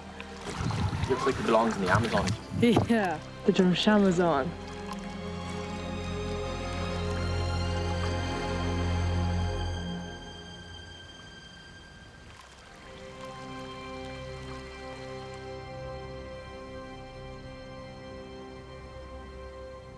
After a 16-kilometre paddle downstream, we reach the town of Carrick-on-Shannon. A lively county town, it's the biggest in the area. It's a key stop-off point for visitors to Ireland's heartlands who want to sample life on the river. Carrick-on-Shannon has become known as the cruising capital of Ireland. Our transport for the next leg of our journey is the Moon River. Built from scratch 25 years ago here in town, she's equipped with a 210 horsepower engine and has a cool cruising speed of 9 knots an hour. For the next 47 kilometres, we're in the safe hands of skipper Michael Breheny, who's been sailing up and down the Shannon since he was 17. I describe the Shannon as a series of lakes joined together by a river. I think you can get lost on this river, get out of the way of everyone, and just have your own time, peaceful. I've spent all my working career on the water. The appeal for me was it was a different way of life because most people of my age went into construction and buildings and all that sort of work. But boating was a new way of tourism here in the 60s, and it was a new way of life, especially for a guy like me. It was so different.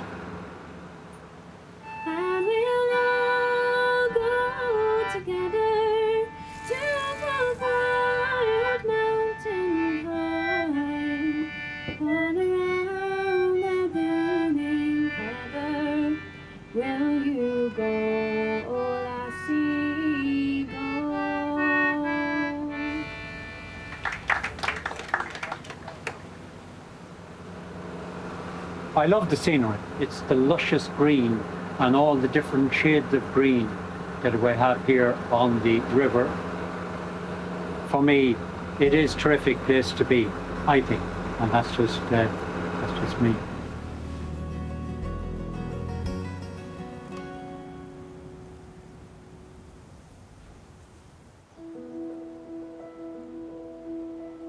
We're traveling the length of the Shannon, climbing aboard different boats as we journey from source to sea to discover how ancient civilizations have made their mark on this vital waterway.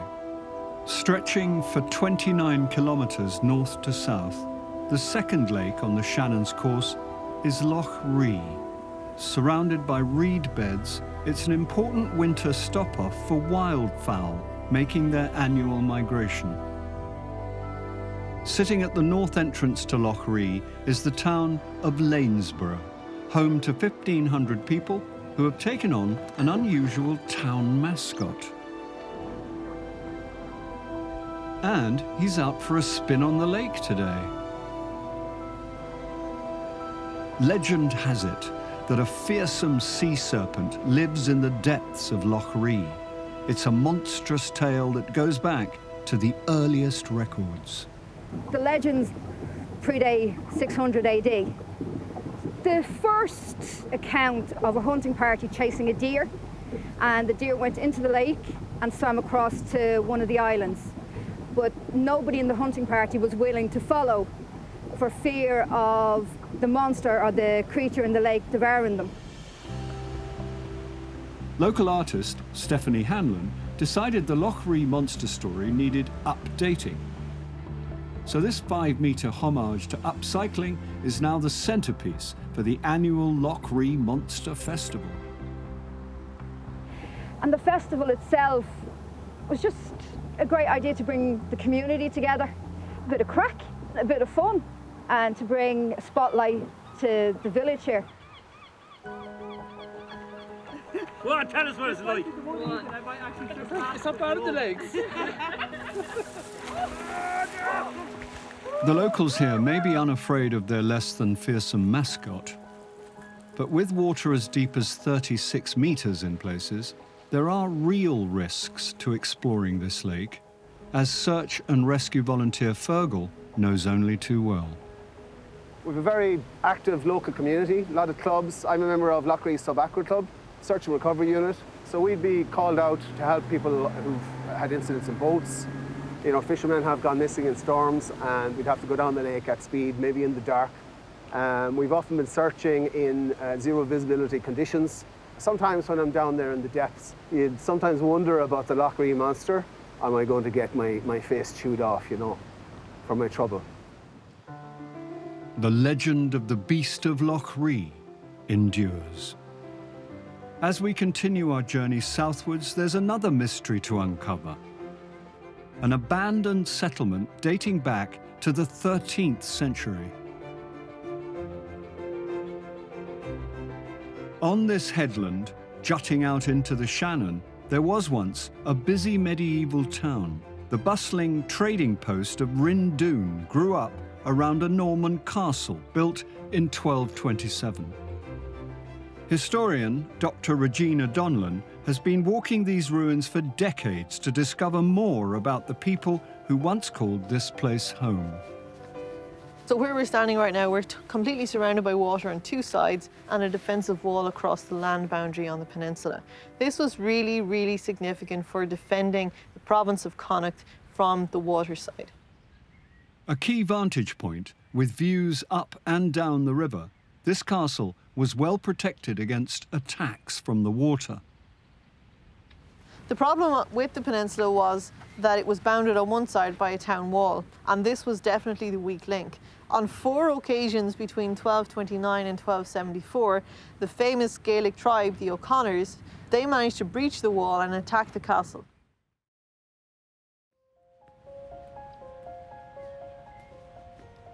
This structure right here is the former gatehouse. Now this was essentially the main entrance into the town.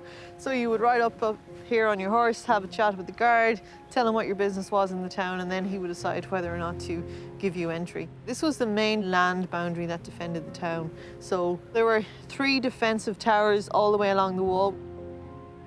Like when you think about the engineering of it for the 13th century, it's really quite phenomenal.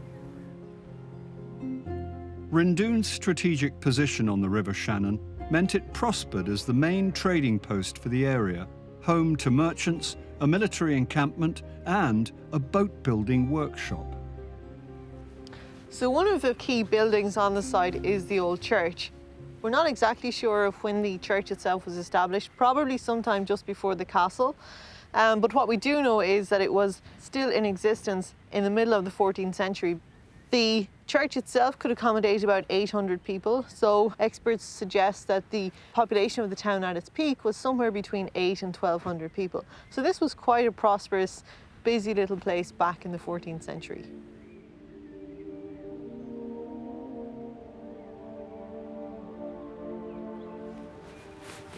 So as we're walking across, you can actually see where all the walls exist today. And what a lot of the historical experts have suggested is that the fields as we see them today are where the civilian settlements were when the town was at its height, and the stone walls are roughly plotted along where the streets existed when the town was at its height.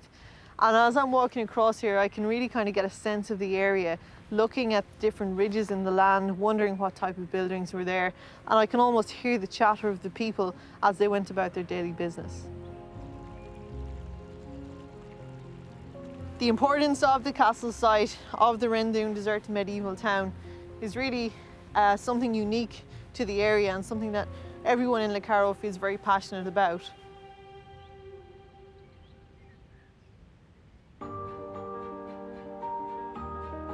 We're voyaging down Ireland's River Shannon. From its source all the way to its wide estuary, which leads to the crashing waves of the Atlantic Ocean.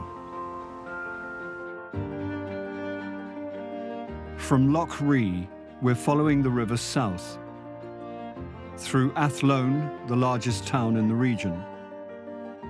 We'll stop off for a drink in Banagher, then head into the third and final lake the Shannon flows into, Loch Derg. For the next leg of our journey, we're crossing the lake to board a boat tour that's been inspired by the Shannon's Viking past. It's absolutely a beautiful morning, a little bit on the chilly side, but the sun is shining and we're heading south now into the town of Athlone. Michael MacDonald, known locally as, you guessed it, Viking Mike, has transformed his 21-metre wooden boat into a replica of a Viking gnar. I always loved history in school, and most books you'll pick up on Viking history will mention Hare Island on the lake, where there was a substantial hoard of Viking treasure found there, the last one being in 1802, regarded as the biggest hoard of Viking gold arm rings ever found in Europe. The Vikings sailed up the Shannon in the 830s and terrorized the settlements of Central Ireland. Up to 1,500 Vikings would attack the monasteries along the river and plunder them for valuable artifacts. Today, we're not going to ransack the local monastery. Instead, we're picking up a tour group in Athlone, the largest town in the Irish Midlands. I'm now 21 years operating the boat, and it's turned out to be the biggest tourist attraction in the town. Athlone grew into a principal trading post because of its popular route for crossing the Shannon. Today, we have to pass through the Athlone Lock, one of the largest locks on the river. The town's lock, weir and road bridge were all constructed by Shannon navigation commissioners in the 1840s.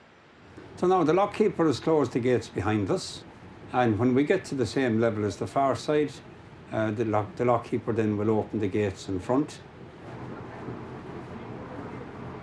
Right, Brian, opening up. What's the next stop? America, is it?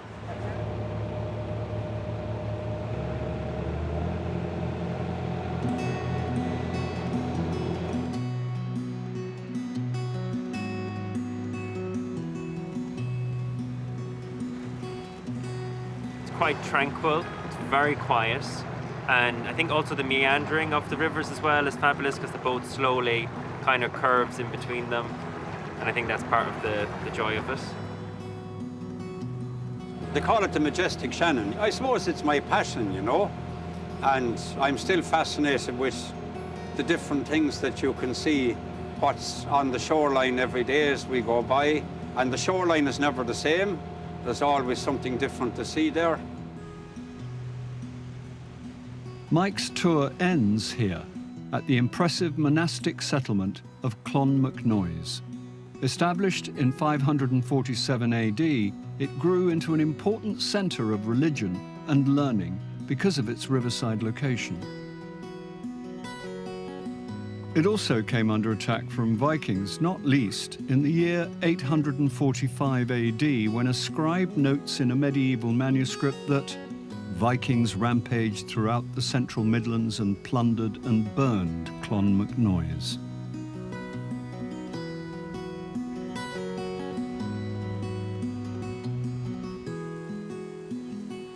In the 1960s, visitors of the less bloodthirsty kind started to flock to the waters of the Shannon. As goods barges made way for pleasure cruisers, tourism was embraced by the many small businesses along the river. Not least where we're headed to next, J.J. Hock's pub of Banagher, where they've been serving drinks for some 380 years.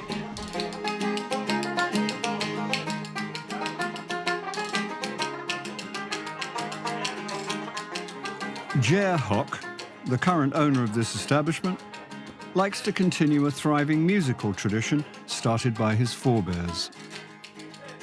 My grandfather bought this pub in the 1940s. Pubs were a very conservative place back then. I mean, back then there was no music, no cursing, no bad language, all very conservative. But then my granddad, his kids, they were all taught music, so he brought a piano down from upstairs in the parlour and they started to sing away. The reason for Banagher's existence is the River Shannon.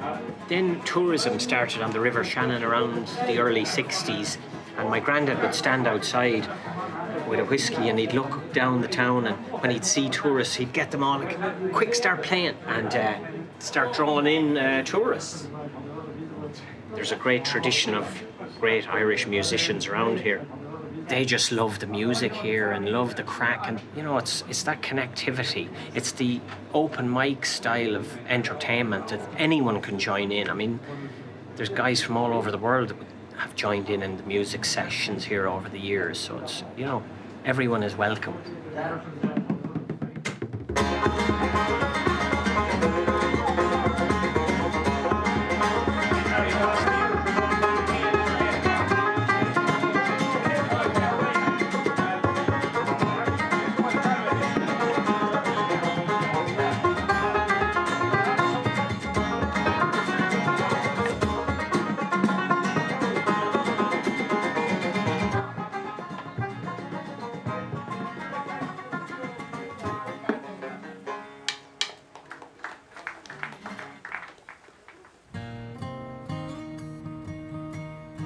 Cheered by traditional music, or maybe just the refreshments, we continue down the Shannon towards the sea.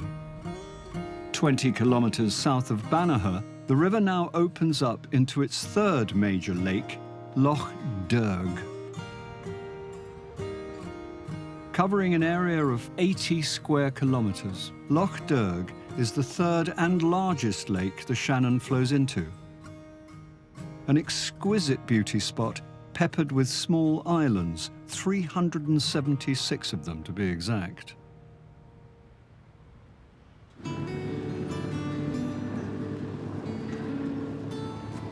One man who's devoted his life to exploring these islands is Gerard Madden, a passionate local historian and fisherman. I've been coming here 30 years and I still find it fascinating. There's always something new to find out here. Today, we're hitching a ride with him over to the western side of the lake to one of Ireland's most famous monastic sites, Inishcaltra, or Holy Island. That's my favourite view by a mile. Look at that, that's beautiful. We've a raven's nest on the tower. This 25-metre round tower is a remnant of the Shannon's Viking past. Built by monks, these towers had a door on the first floor, accessible only by ladders. When Viking raiders were sighted, the monks would grab food and monastic treasures and retreat up the tower, pulling up ladders as they climbed.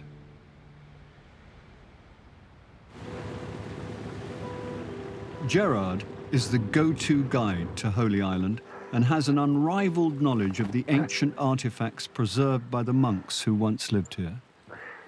The Shannon was the dual carriageway, the only decent roadway in Ireland. Everybody travelled by water. It was very unsafe to travel by land, as all the chieftains and along the way they were all warring with one another. So the monks knew this, so they built these monasteries along the Shannon, and the temptation to pull in here, I'd say, was huge. These sheep are not supposed to be in here. They have enough grass outside. But it's hard to keep them out. Shoot, shoot, shoot, shoot, shoot. There are the ruins of 7 churches on Holy Island. This one, St. Cayman's Church, is the oldest.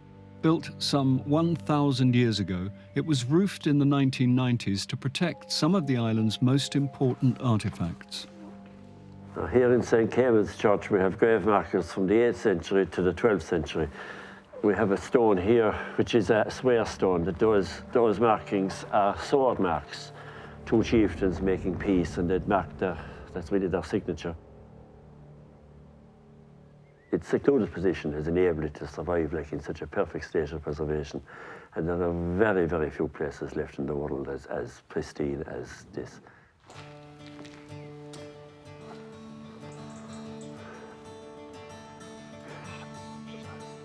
This is known as a bargaining stone. People come here and they shake hands through the stone and they make a deal. And woe betide anyone that breaks the deal that's made at that stone. Lots of people come nowadays and get actually married at the stone. The Vikings came here on 3 occasions. They stole everything and took off. But of course they were raided as many times by the Irish themselves as by the Vikings.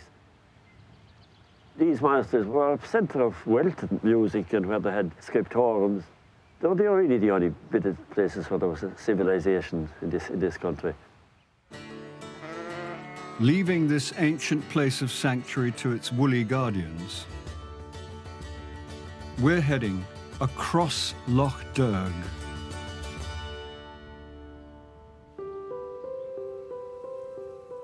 On the bank of the lake, there's a sheltered mooring that's hiding the prized possessions of one boat-mad group of locals. Welcome to my family's weird obsession. Aoife Burke and her relatives have been renovating heritage barges for the last 30 years, and they've built up an astonishing collection. So we've got my dad's, my uncle's, mine, my brother's, and 2 spares, which is always necessary. Ignore this lovely new shiny one and I'll show you my old rusty one. At just 21, Aoife bought her 1926 motor barge at auction. It had been left to decay for decades, so transforming this empty rust bucket into a living space has been a labour of love. The long-term aim is to just have it as a holiday house that I can use every summer.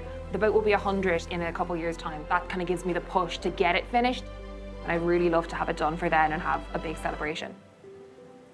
It's the people on the waterways that have really shaped me and helped me grow into the person that I am.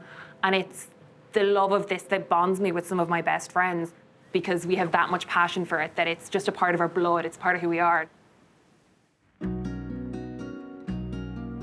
Once a common sight up and down the Shannon, motor barges were the perfect vessels for delivering goods all over the country. Used by Guinness for delivering barrels of the black stuff, it's said that when the bargemen arrived in town, the locals would follow them to the pub, as they'd be sure to know who had the best pint in the area. Here we go.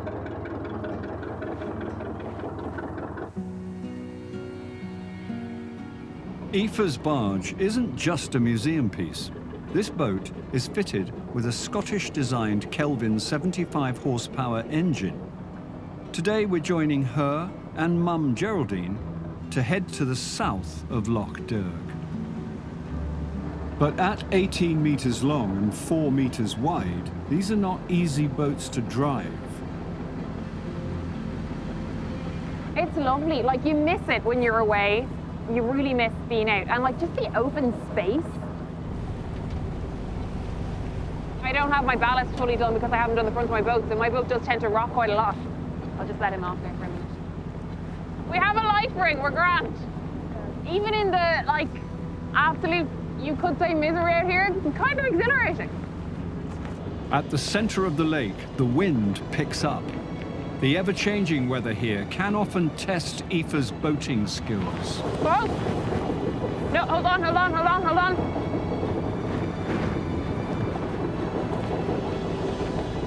Yeah. Okay, worst moment in 7 years, but I'm still here. We're gonna walk a bit for a minute now and then we'll stabilize.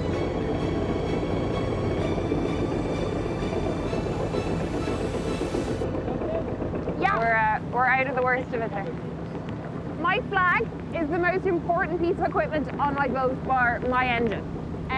When we were starting to rock there, you put your nose to the wind, especially on a flat-bottomed boat. But for my flag, I know where my nose needs to be to stabilize my boat. It does take kind of years of knowing the particulars of your own boat.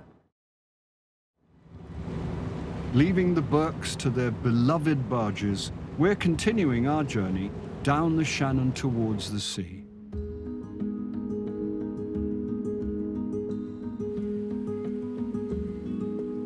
We've reached the town of Killaloe. Here, the Shannon widens as it meanders through the foothills of County Clare. Today, kayaking expert Cillian O'Mara is giving local historian Arlene White a new perspective on a town she knows so well. It's amazing to see even some of the historical features you just don't see when you're walking around. So yeah, it's a fantastic way to see things. Killaloe is famous for being the ruling seat of the legendary medieval king Brian Boru. Celebrated for ending the Viking dominance of the Shannon, he united the country. And here, in this wooded outcrop, was his fort. Behind us here we have Brian Boru's fort, or Béal Boru in Irish, and this was the homestead of Brian Boru, who we say is Ireland's greatest High King.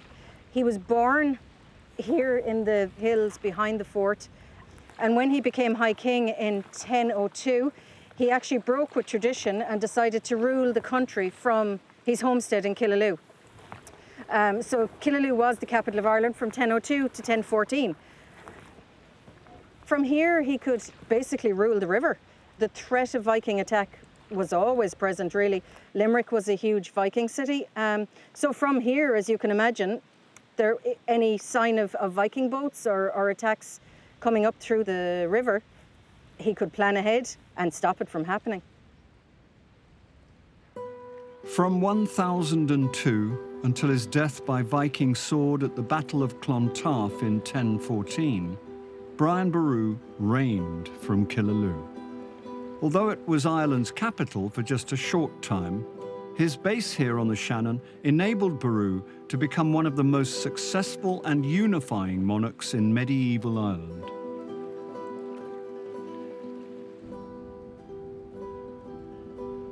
We continue our journey.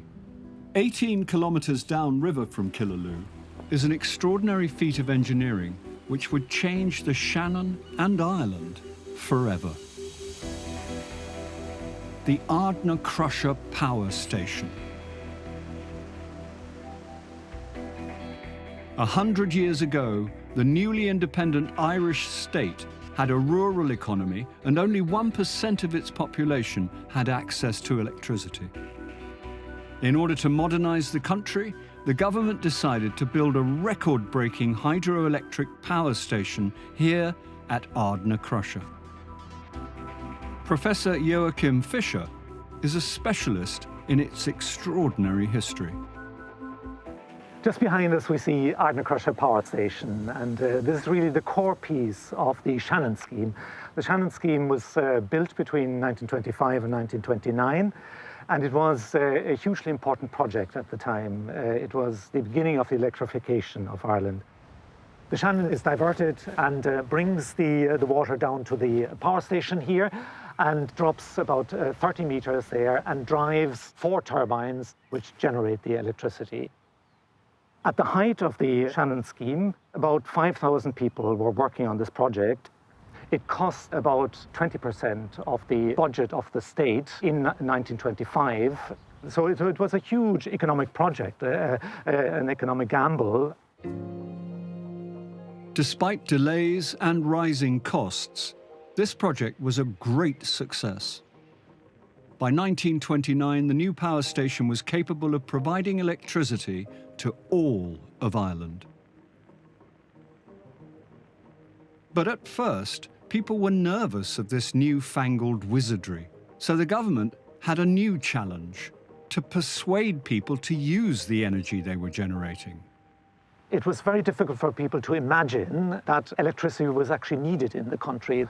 In order to increase consumption, the Electricity Supply Board ran advertising campaigns, especially directed at women, to engage women in the purchase of electric cookers, for example. You know, it's as good as a new pair of glasses to have a light like that in the house. The electric pump brings running water to the most isolated dwellings, making it possible for the country folk to enjoy the benefits of modern sanitation. For this relief, much thanks.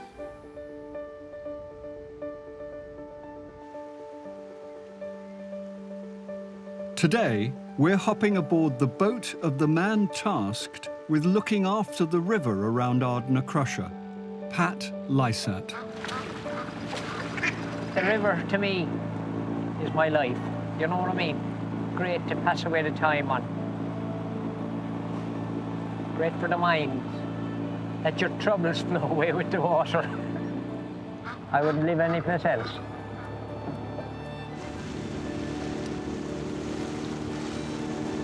Pat's work maintaining the waterways means he's rarely found out of his robust 5-meter Pioneer boat. Any excuse does me to come on the river. I go to town by boat, mostly, to avoid the traffic. Today, Pat's taking us through the giant power station lock. We're approaching the lock now. Not only was the power station the largest infrastructure project the country had ever seen, Ardna Crusher. Its construction also required the creation of the deepest lock in Ireland. Descending 30 meters in 2 chambers, it takes 1 full hour to pass through here by boat, which gives Pat time to reflect on the realities of life for the people who worked on this immense project. It gave great employment at the time. The wages were very, very small. I think it was 32 shillings a week. And of course, the Irish paddies, they lived under very tough conditions here.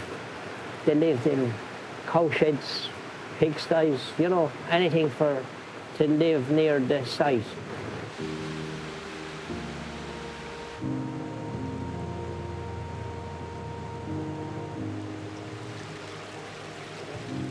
Finally, the vast electronic gates let us through to meet the waters rushing out from the turbines towards the sea. We've traveled 260 kilometers from the source of the River Shannon on our journey towards the sea. After the Ardnah Crusher power station, the mighty river becomes a wide tidal estuary, sweeping through the land for 113 kilometers until it reaches the Atlantic. Lined with mud flats, the shelter of the estuary provides a unique breeding ground for marine life and is home to a great array of seabirds and wildlife. But it's not just migrating birds that pass through here. The Shannon Estuary is one of the most important shipping lanes in the country, with ferries, fishing boats, and commercial ships vying for space. Sat on the estuary amongst the industrial port buildings is the town of Foynes, an unlikely spot to have a glamorous history. Foynes is classed as a new town by Irish standards, and we had one street village, but it's in a strategic position because of the river. Because of its location in a sheltered but deep stretch of the estuary, Foynes was the ideal spot for landing flying boats. These aircraft, with a large hull that allowed them to land on water, are the passion of Margaret O'Shaughnessy. Flights had just started into Foynes in 1939 when the Second World War broke out, and that changed everything because Ireland became a neutral country. So if you wanted to get to Europe from the United States or Canada, you had to come into Foynes. We were the kind of transit point. Ireland and Canada were the two countries that facilitated all transatlantic flights in the 1930s and 40s. These extraordinary aircraft brought in the top A-listers. Bob Hope was here, John F. Kennedy, the late president, was here, Yehudi Menman, the violinist, was here, Gracie Fields. Everyone and anyone you can think of at that time transited Foynes over the 10-year period that we were a flying boat airport. I would love to have been here at that time, because to me it was, like another Casablanca. You're just about to go on board the world's only full-scale replica of a Boeing 314 flying boat, the Yankee Clipper.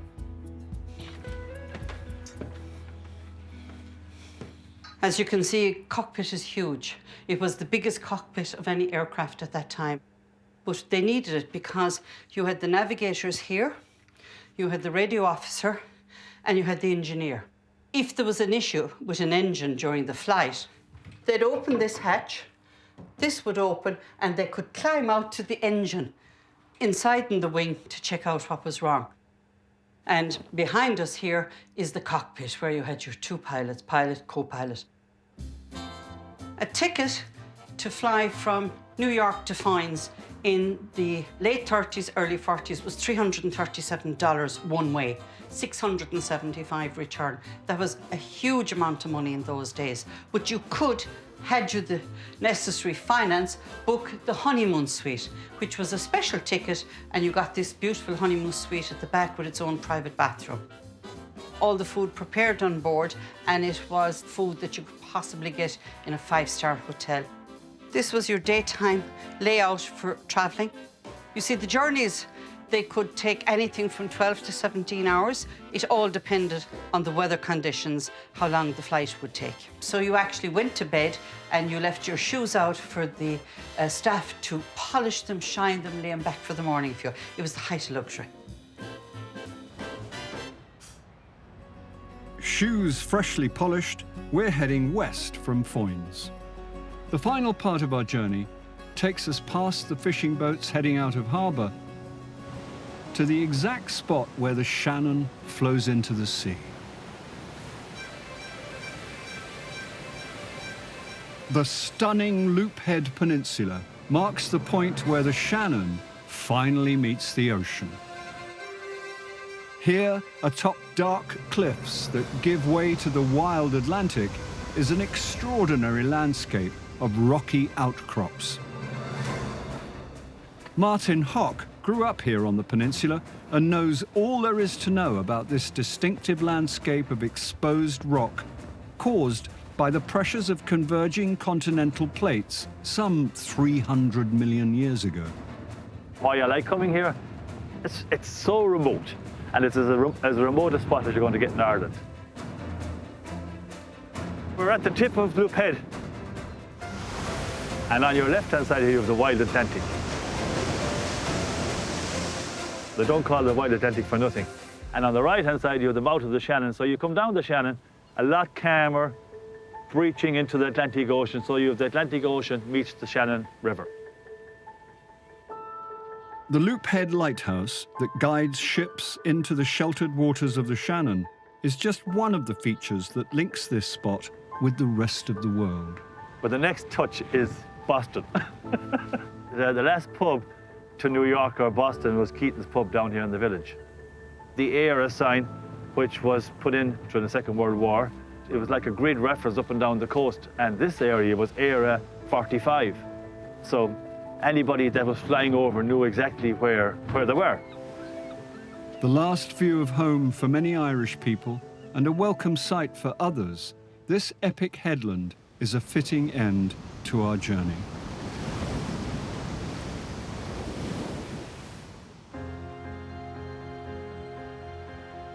We've followed the majestic River Shannon all the way from the mountains of Central Ireland to the spectacular cliffs of the Atlantic shoreline, to discover how this important river was navigated by ancient civilizations and how it continues to connect people who live and work along the river today. Our voyage down Ireland's longest river, alongside the locals who call the Shannon home, has been a truly magnificent river journey.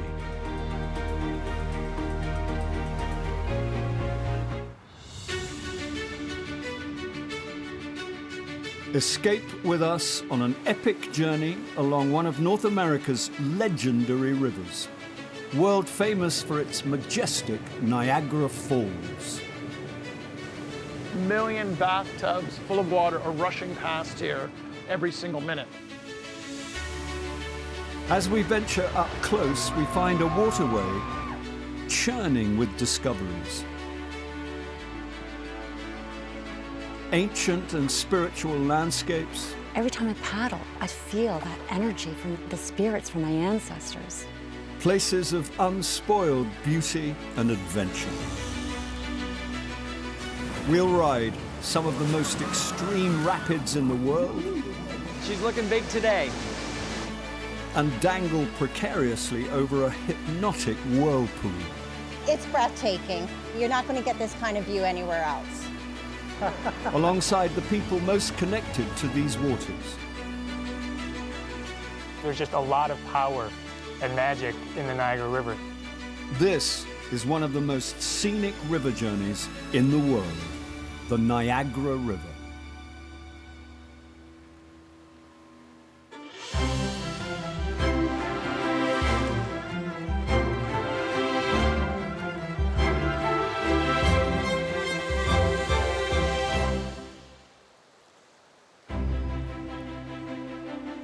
The Niagara River is a legacy of the last ice age, dramatically carved out of the landscape 18,000 years ago. A remarkable 3/4 of North America's surface water passes through this 58-kilometer river, making it a formidable barrier, and not just because of the 68-kilometer-per-hour rapids. These waters also serve as an international border. So, for the first leg of our journey, we've arranged for a special escort, the US Coast Guard, who is taking us downriver from Buffalo, New York. 2690, we're just about at the Peace Bridge, ops normal. I've always fascinated by bodies of water, hence I'm in the Coast Guard, but certainly the Niagara River is special. It is part of a greater system, and that greater system being the Great Lakes. It's just an amazing amount of water. Oceans inside of the United States and Canada. To me, that's what's mind-boggling. All of that has to flow out to the sea, and this is the choke point for that to happen. The mouth of the Niagara River. You see the current wrapping around the abutment of the bridge. That is an incredible amount of flow. It's probably 7 to 8 knots, and you see it's taking us past there in mere seconds. This is the Peace Bridge, the first of 6 border bridges over the Niagara River between Canada and the United States, and one of the busiest border crossings in all of North America. The name symbolizes the peace between our two nations. The Niagara River is a part of the longest stretch of peaceful border anywhere in the world where there is absolutely no conflict. We realize between our two countries that it's on us. This is a joint effort to keep this waterway going and flowing in the way that we want it to. Being a part of that is really special to me.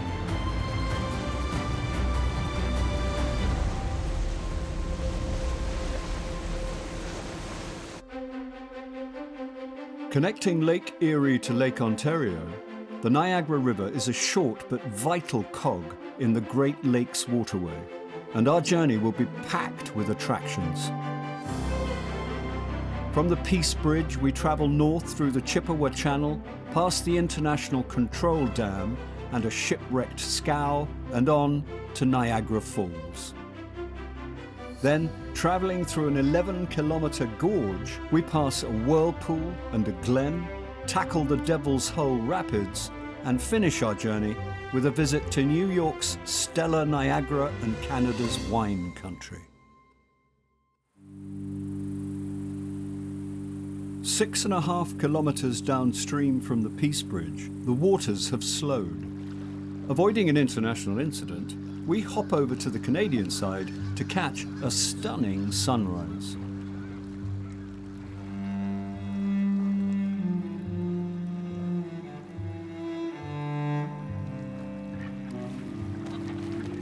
Enjoying it are a raft of ducks, a retiring fox, and a lone paddler on the water.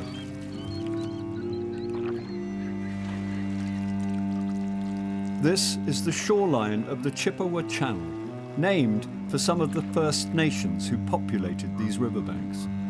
Nibi means water in Anishinaabe-Moan, and water is life. Knowing that my ancestors paddled the same river 5,000 years ago, 10,000 years ago, it's incredible. Every time I paddle, I feel that energy from the spirits from my ancestors. It's just magical. We join Michelle Elise Burnett in a traditional birch bark canoe, much like the ones her Métis Algonquin ancestors would have used. She is paddling downriver past Grand Island towards Niagara Falls. I'm telling you, my ancestors, they were engineers. This birch bark canoe, it's a one-man canoe for hunting and fishing, but they did make different canoes for different waters. It was something that the whole family did together as a collaborative, and then they would pass that tradition on to their children. The canoe was very, very important to us, and we held it with very high respect, because really the canoe was our means of hunting and fishing and transportation. At this point in the river, we must come into shore. Just like Michelle Elise's ancestors, we cannot navigate the Niagara the entire way. Downstream, the falls must be bypassed by land. But a little portaging didn't stop this from being a super highway for indigenous peoples for hundreds of generations. Niagara was a crossroad. It was an area that our indigenous people would come from the north, and then they would come down here and then they'd cross over and they'd meet with other indigenous nations and do trades. The function of the river changed dramatically once North America was colonized. The Niagara quickly took on a new role as a border, but it's a role that Michelle and many others with Indigenous heritage refuse to recognize. It's an imposed border from our point of view because our ancestors basically roamed all of this area. Once a year, we go across the Niagara Falls Bridge with flags and march. As Indigenous people, we're proud to walk across the border and say, we don't recognize borders. I look at this river and I see that it binds us together. Water is something that we are all connected by, and it unifies us, and it brings us together. This river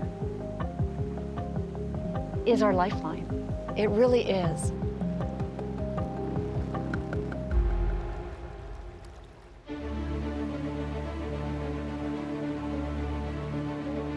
"26 kilometers into our journey along the Niagara River,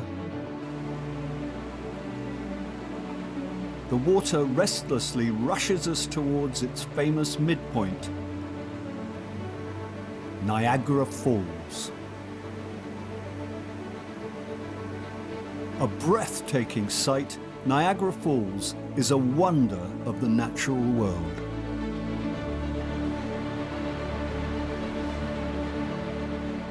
For millennia, almost 18% of the world's fresh water has thundered over the 180-foot drop. But what many don't know is that for the last 70 years, the water going over the falls has been meticulously controlled.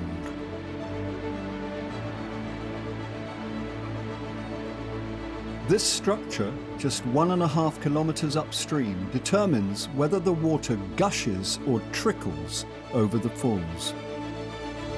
I can tell you that we have about 3,800 tons of water going through this structure and around the structure. We take a moment here to explore the International Control Dam, built by Canada and the US to regulate the flow of the Niagara River. Jim is showing us around. Here on the control structure, we have 18 hydraulically operated sluice gates, and we can operate each of them individually to regulate how much water goes over the falls and how much water that we can hold back. To each one of those gates is approximately 200 cubic meters per second of water. The hydraulics are all contained within each pier, and it takes a heck of a lot of force to get one of these gates to operate up and down.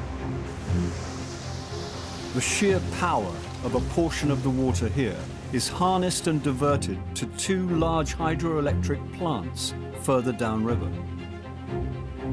On the Canadian side, enormous underground tunnels carry the diverted water down under the city of Niagara Falls so that it can be used to generate power for 3.8 million homes. Can you imagine if there was no regulation and everybody could use as much water as they wanted? They could have conceivably dried up Niagara Falls many years ago. This is exactly why the dam was put in place. The international treaty mandates that during tourist season, a minimum of 100,000 cubic feet per second of water must be sent over the falls. But after hours and off-season, the flow is reduced to half that. Sometimes when people come to visit, I say, you know, if you ever come back to Niagara Falls, give us a call and we'll put a little extra water over for you.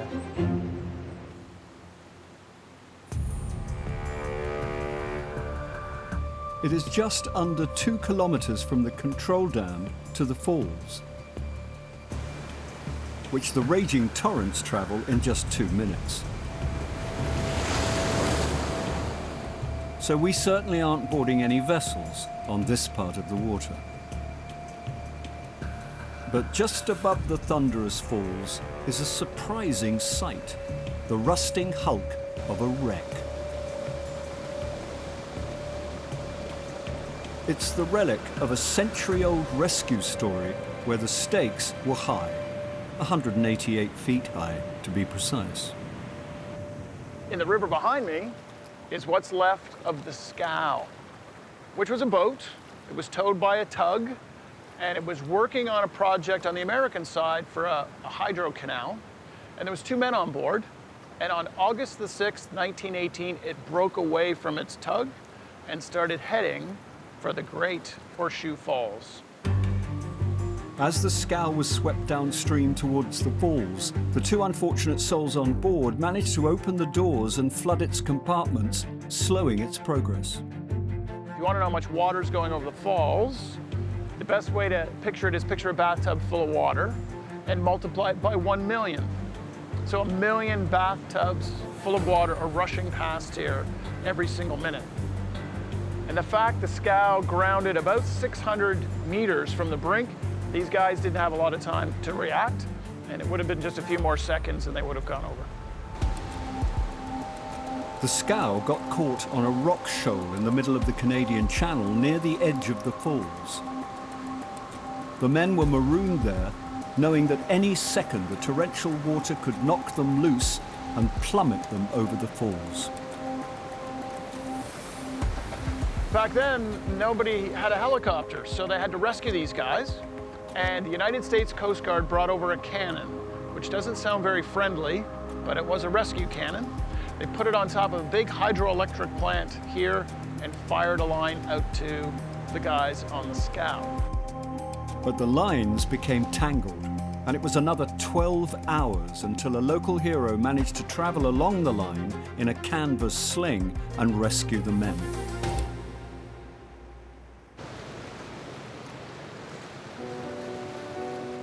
The scow has sat in the middle of the river for over 100 years, stubbornly refusing to be tossed over the falls. A reminder of the heroics of those involved in the rescue. People care about the story of the scow, I think because it has a happy ending. It's a great good news story on our river. Everybody survived, and there was some nice international cooperation.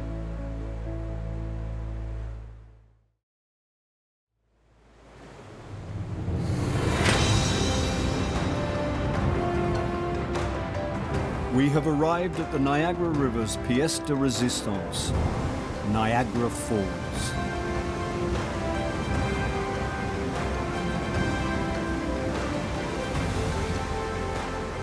With upwards of 20 million visitors per year, this is one of the most popular sights in the world.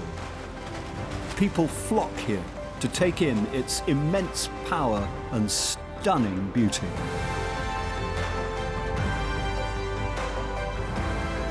And today, we're getting up close and personal to appreciate the pure thrill of it.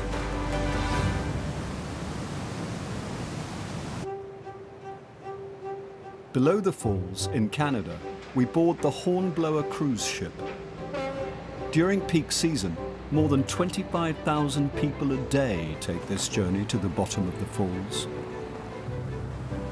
But be warned, this experience might just leave you a little misty-eyed.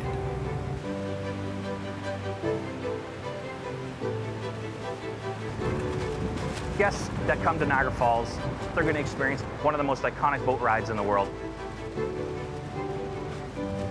You'll board a catamaran with open deck, 360-degree view. You'll have your iconic red Canadian rain poncho that will keep you mostly dry. There are dry zones, so if you don't want to get wet, you can stay dry. The catamaran's 2 450 horsepower engines take us to within 28 meters of Niagara Falls. No small maritime feat. And here in the wheelhouse, we meet the expert helmsman who takes on this challenge every day. My name is Sam Neal. I am a captain with Hornblower Niagara Cruises. This is my 6th year working with the company. Maneuvering a boat down here is a very unique experience. The water dropping from such a height and striking the water down here in such great volumes really makes for a strange and interesting current. Sometimes it's really easy, it feels like you drift right in, and sometimes it does take a little bit of effort. You have to use some engine power to get up there.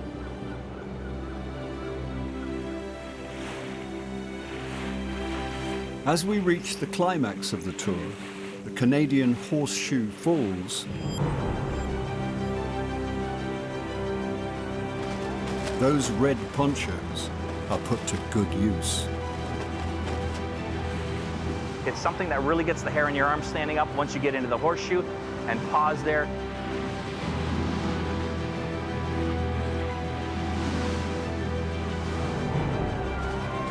You try and take your pictures as best you can, but really it's about enjoying the moment, enjoying that experience as it's happening.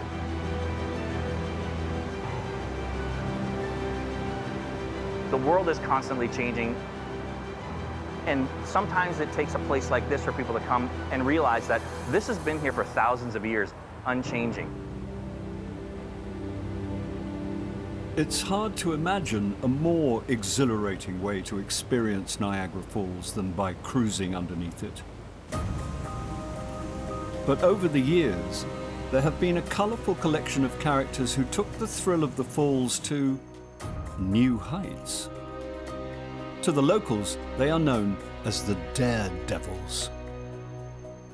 Blondin really, he's the first. He's an accomplished acrobat, comes here in 1858, gets mystified by Niagara Falls, and says something has to happen here. This is when tightrope walking became the thing of Niagara Falls. Blondin makes many passes and does lots of crazy things. He makes an omelet on the tightrope at one point. He walks backwards, he carries his manager across the rope, and this is where he really got fame. And after that, we have all these people that start imitating him, and all of them just try and one-up themselves. This is really the era of the Daredevils of Niagara Falls. People come from all over the world to take on the danger of the falls. They tightrope, they go over the falls in barrels and in tires. But one of Clark's favourite 19th century daredevils was Canadian tightrope walker Stephen Pear, who we can learn more about with a visit to the local history museum. So we've got a few things in here that I'd like to show you. We have the costume from Stephen Pear. This is actually the wire from his tightrope walk. Blondin was using a real rope, and Pear was one of the first ones to use wire. And the neat thing about Pear was that he was using a wire that was that small, about 7/8 of an inch wide. You're walking across the Niagara Gorge on something that is that thin, like it's a Sunday walk in the park. Pear successfully completed his walk across the Niagara River just downstream from the falls in 1887, but his victory was short-lived. 3 days later, he was mysteriously found dead at the bottom of the gorge. The family believed that somebody jealous of him, jealous of his fame and fortune and what he was able to accomplish, actually murdered him. The police reported his suicide, but at this stage, we will never know.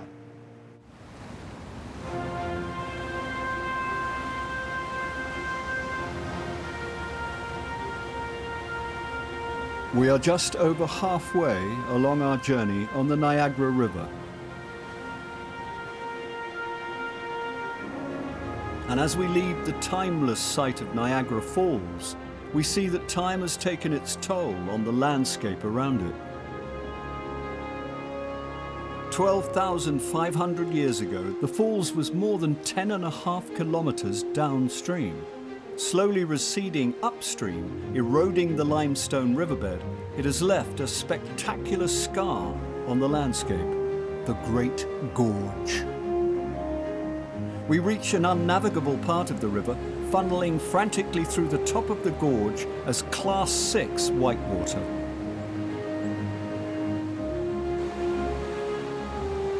From the banks, we can admire the Himalaya waves, named for, you guessed it, their height.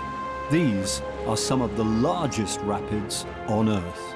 And the gorge has another dramatic effect on the river. Just 5 kilometers from the falls, it makes a sudden sharp turn, creating a mesmerizing natural phenomenon, a giant whirlpool.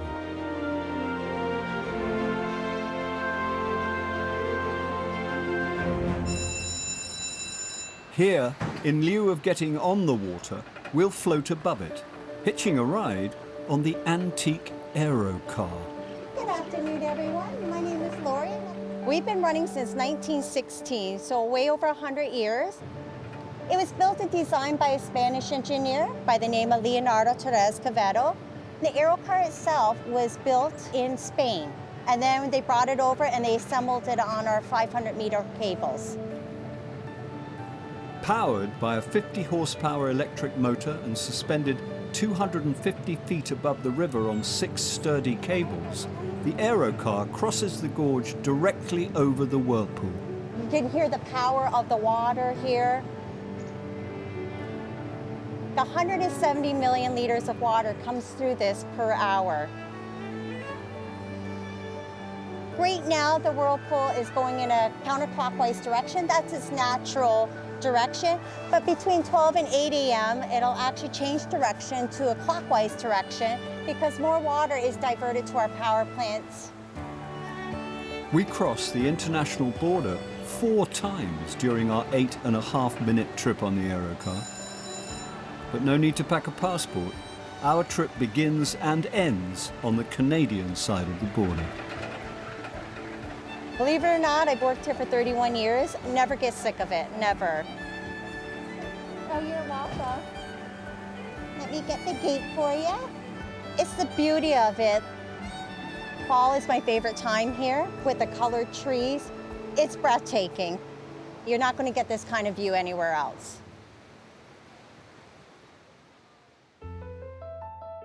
From its source at Lake Erie, we have followed the Niagara River on its short but tumultuous 32-kilometer journey so far, through a channel, a dam, over a waterfall and a whirlpool to the Niagara Glen.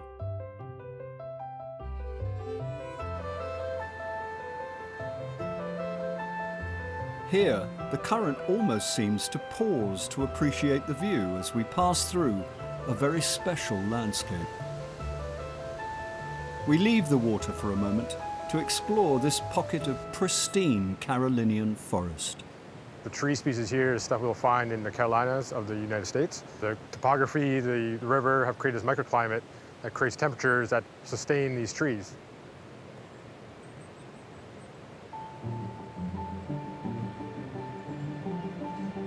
With 4 kilometers of hiking trails, over 400 species of birds, rare plants and endangered animals, and 600-year-old trees, this is a naturalist's paradise. And don't get Corey started on these prehistoric geological formations. The boulders behind us are interesting because they actually show you about 400 million years of natural history. We have evidence of a seabed about 250 million years ago. We have fossilized coral and different sea creatures, such as trilobites and crinoids. Long after the ancient sea receded, these gigantic boulders formed part of the Niagara riverbed. They would have been pummeled by the falls that once stood here 8,000 years ago. And now, ghosts of those falls, they provide one of the most unique recreational activities on the Niagara River. The line I'm working on right now is called Black Eagle. It's rated V9, which is just a difficulty grade for bouldering. Misty and Effix have driven 14 hours from Quebec to go bouldering here.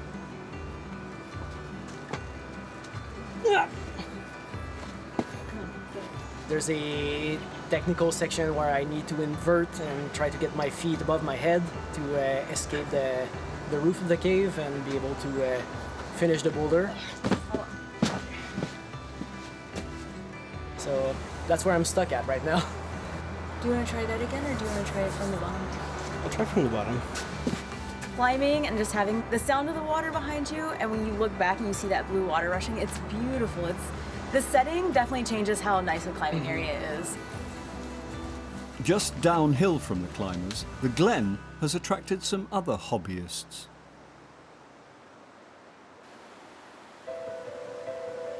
The Niagara River is home to some 90 species of fish. And this time of year, it's a popular spot for king salmon fishing, since they are migrating up the river. My name is Breno. I'm from Brazil, and today I came here to fish. We're fishing for salmon, but no luck so far. The Niagara Falls, we always seen it on TV, because in Brazil you have a pretty big waterfall too, Iguaçu Falls. But I never thought about the Niagara River being so big. Like, look at this, it's like huge. Being next to the river, you can feel it almost like it's alive.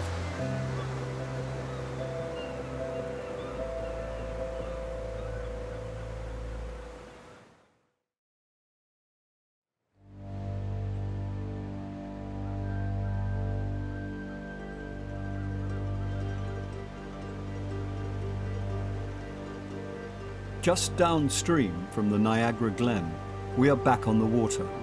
Our pilot today is John. He takes us under another international border bridge at Queenston-Lewiston, and we find ourselves at a part of the river ominously called the Devil's Hole. Named for its extreme depths, this is where the falls originally stood 12,000 years ago. Water depths here, 210 feet, the deepest part of the entire gorge, because that's where the original plunge pool of Niagara Falls was 12,000 years ago. Here, we are going to interrupt our journey downstream and go against the flow for a moment. Quite literally. We are going to take a ride back up some of the most powerful rapids in the world. Because why not when you have jet power on your side?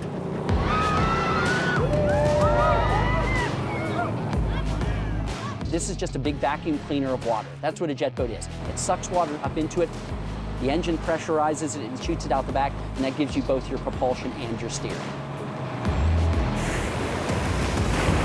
Today we are riding on one of John's fleet of 9 jet boats that he designed specifically to take on the Class 5 rapids of the Devil's Hole and carry visitors up the gorge to the great Niagara Whirlpool. If you're looking for big waves, big white water, the Niagara Gorge is certainly one of the world's foremost. There's just so few places in the world that water is channeled into such a tight area like that, and that's what we have here in the gorge. Going up the rapids, it's so smooth. But when you come back downriver, the waves crash back upriver onto the nose of the boat, and that's where the water starts to fly.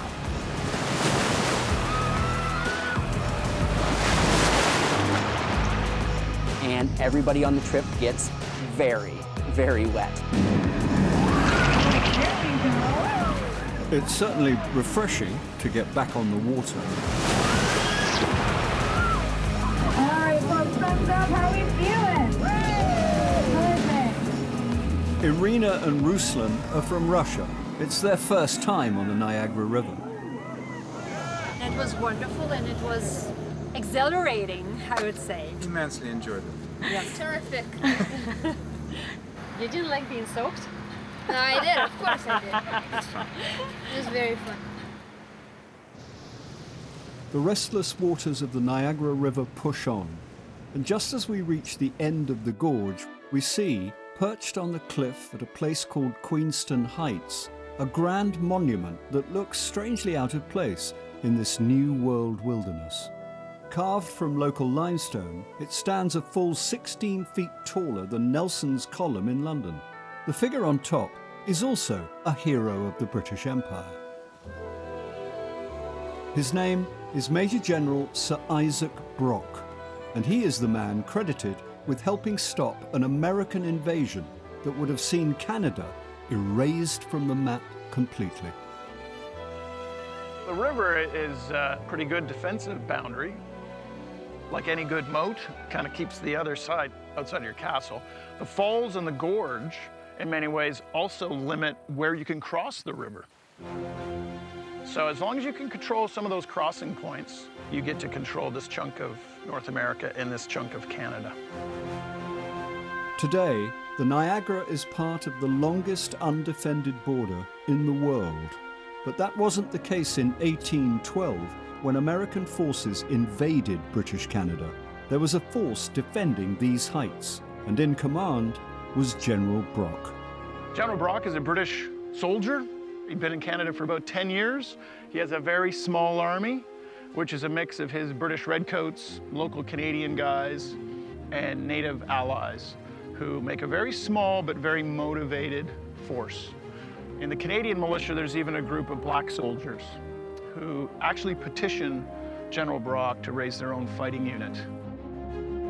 On the morning of October the 13th, close to 1,000 American soldiers, having crossed the Niagara under cover of darkness, managed to climb the gorge and launch a surprise attack on the small army led by Brock on the heights. They scale the gorge, get up on the heights and take over, and it's in trying to take the heights back that General Brock gets killed.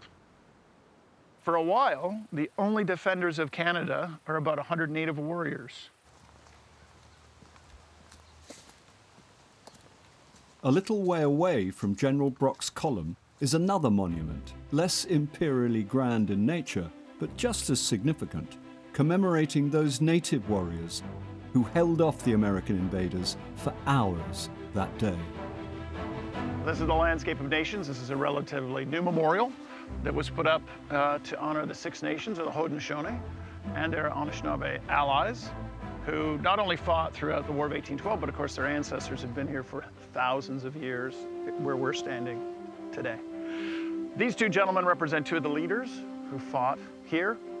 Even though they knew that all their British and Canadian friends had ran off, that General Brock was dead, that they probably wouldn't be taken prisoner by their American adversaries, and they knew they were outnumbered 10-1, they still fought on.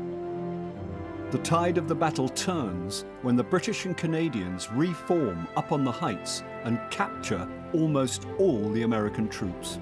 If this battle had gone differently, we'd be part of the United States, which for some people back then may not have affected their lives, but for the people who are of loyalist stock, certainly the black population and the native population were highly motivated to fight. The 1812 war waged for another 28 months, but this was one of its pivotal battles, one that ensured that the Niagara River remained the trusty, fast-flowing border between two countries.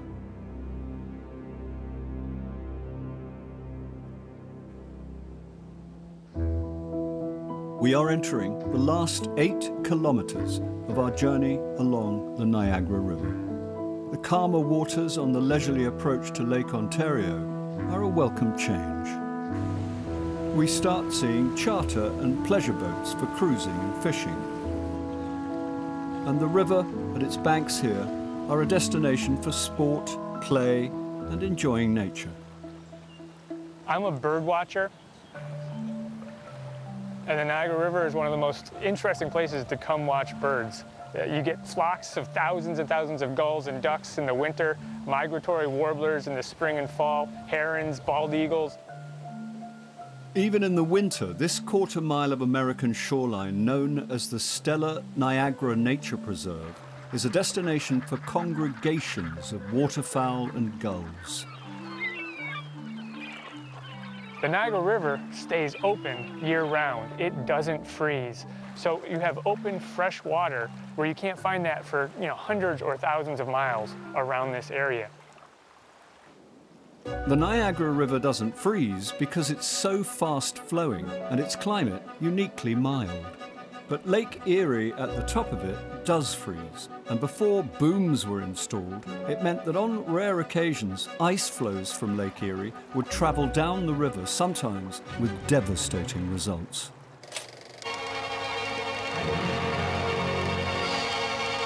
The appalling weather that has recently swept much of America and Canada has frozen this vast area of the Niagara River. In 1955, there was a storm in Lake Ontario pushing the ice upstream. There was a storm on Lake Erie breaking up the ice, sending the ice downstream.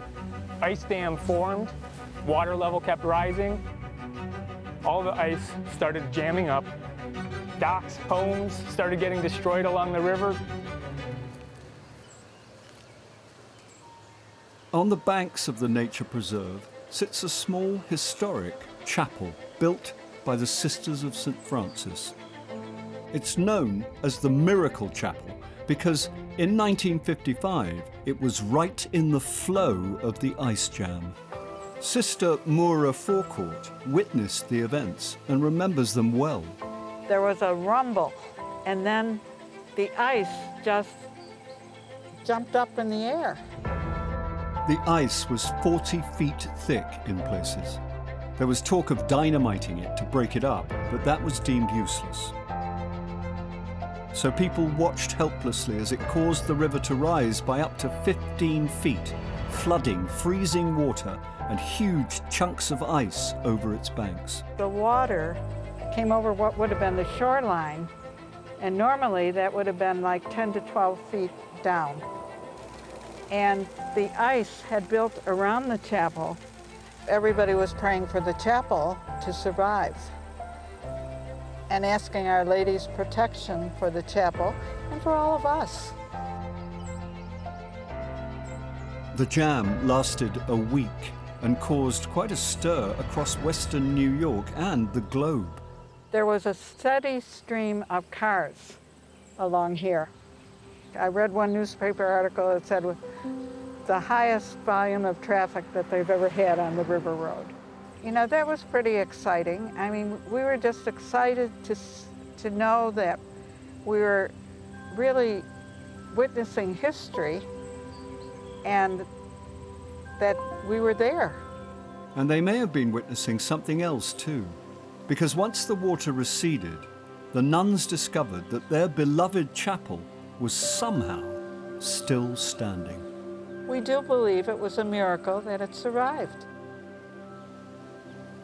Everybody felt that it was our prayers to Our Lady that saved the chapel. The ice took out docks and homes all along the river, not the chapel.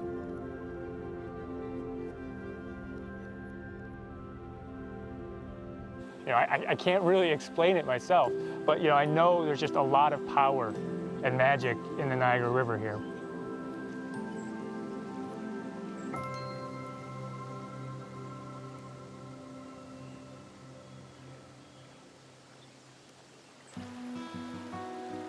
We are almost at the end of our incredible journey along the Niagara.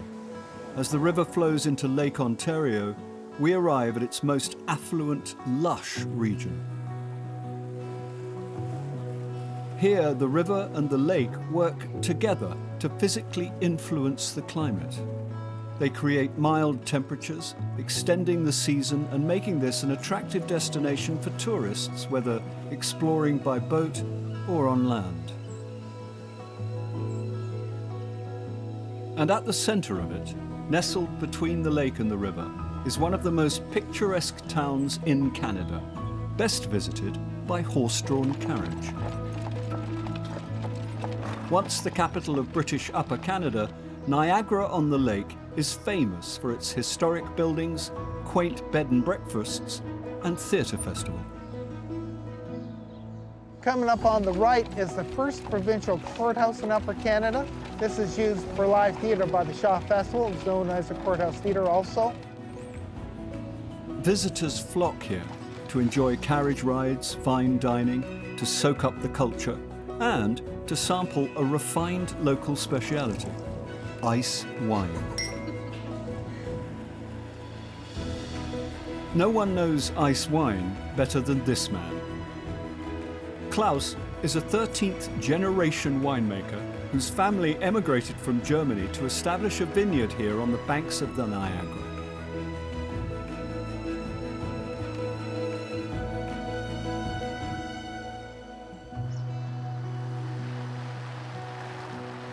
Klaus prefers fancy cars to riverboats, but the waterway is vital to his wine business.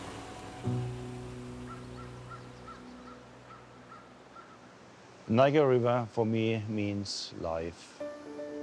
It provides water for my plants. It provides winter protection for my plants. It's a very important part in our winemaking process and our growing process. We have actually our own terroir, which is a combination of soil and climatic conditions, and which gives a very specific characteristic to our wines. What a sweet way to end our river journey amongst the vineyards of the largest ice wine producing region in the world. Klaus grows 16 varieties of grape here, and much of the crop is being harvested right now before the winter. Unless it's destined for ice wine, those grapes need special treatment. A little bit goes a long way. Ice wine is made from frozen grapes. You leave the grapes until it's cold enough, and it's 10 degrees Celsius. The water in a grape is a solid now. So you squeeze it, and you have this liquid, which is almost like honey-like. Just follow me. That's an actual wine press we use for ice wine making. They do look antique, but actually they're new. And the best and most modern technology right now to press ice wine. In a regular wine, out of 1 kilogram of grapes, you get about 700 milliliter of grape juice. On ice wine, out of 1 kilogram of ice wine grapes, you end up with about 70 milliliters. So it's a factor to 10. Hence, ice wine is very expensive, and we call it liquid gold.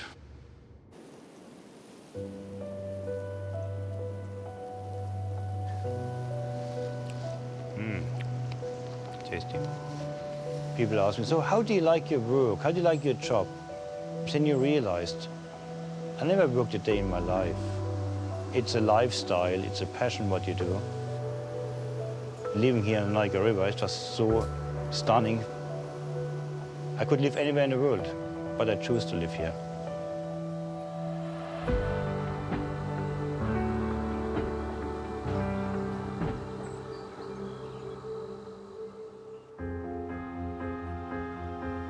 It has been an enlightening and awe-inspiring 58-kilometer journey along the Niagara. From border river to natural wonder, through waters spiritual and fierce, we have witnessed a larger-than-life river teeming with surprises, unforgettably unique and full of adventure.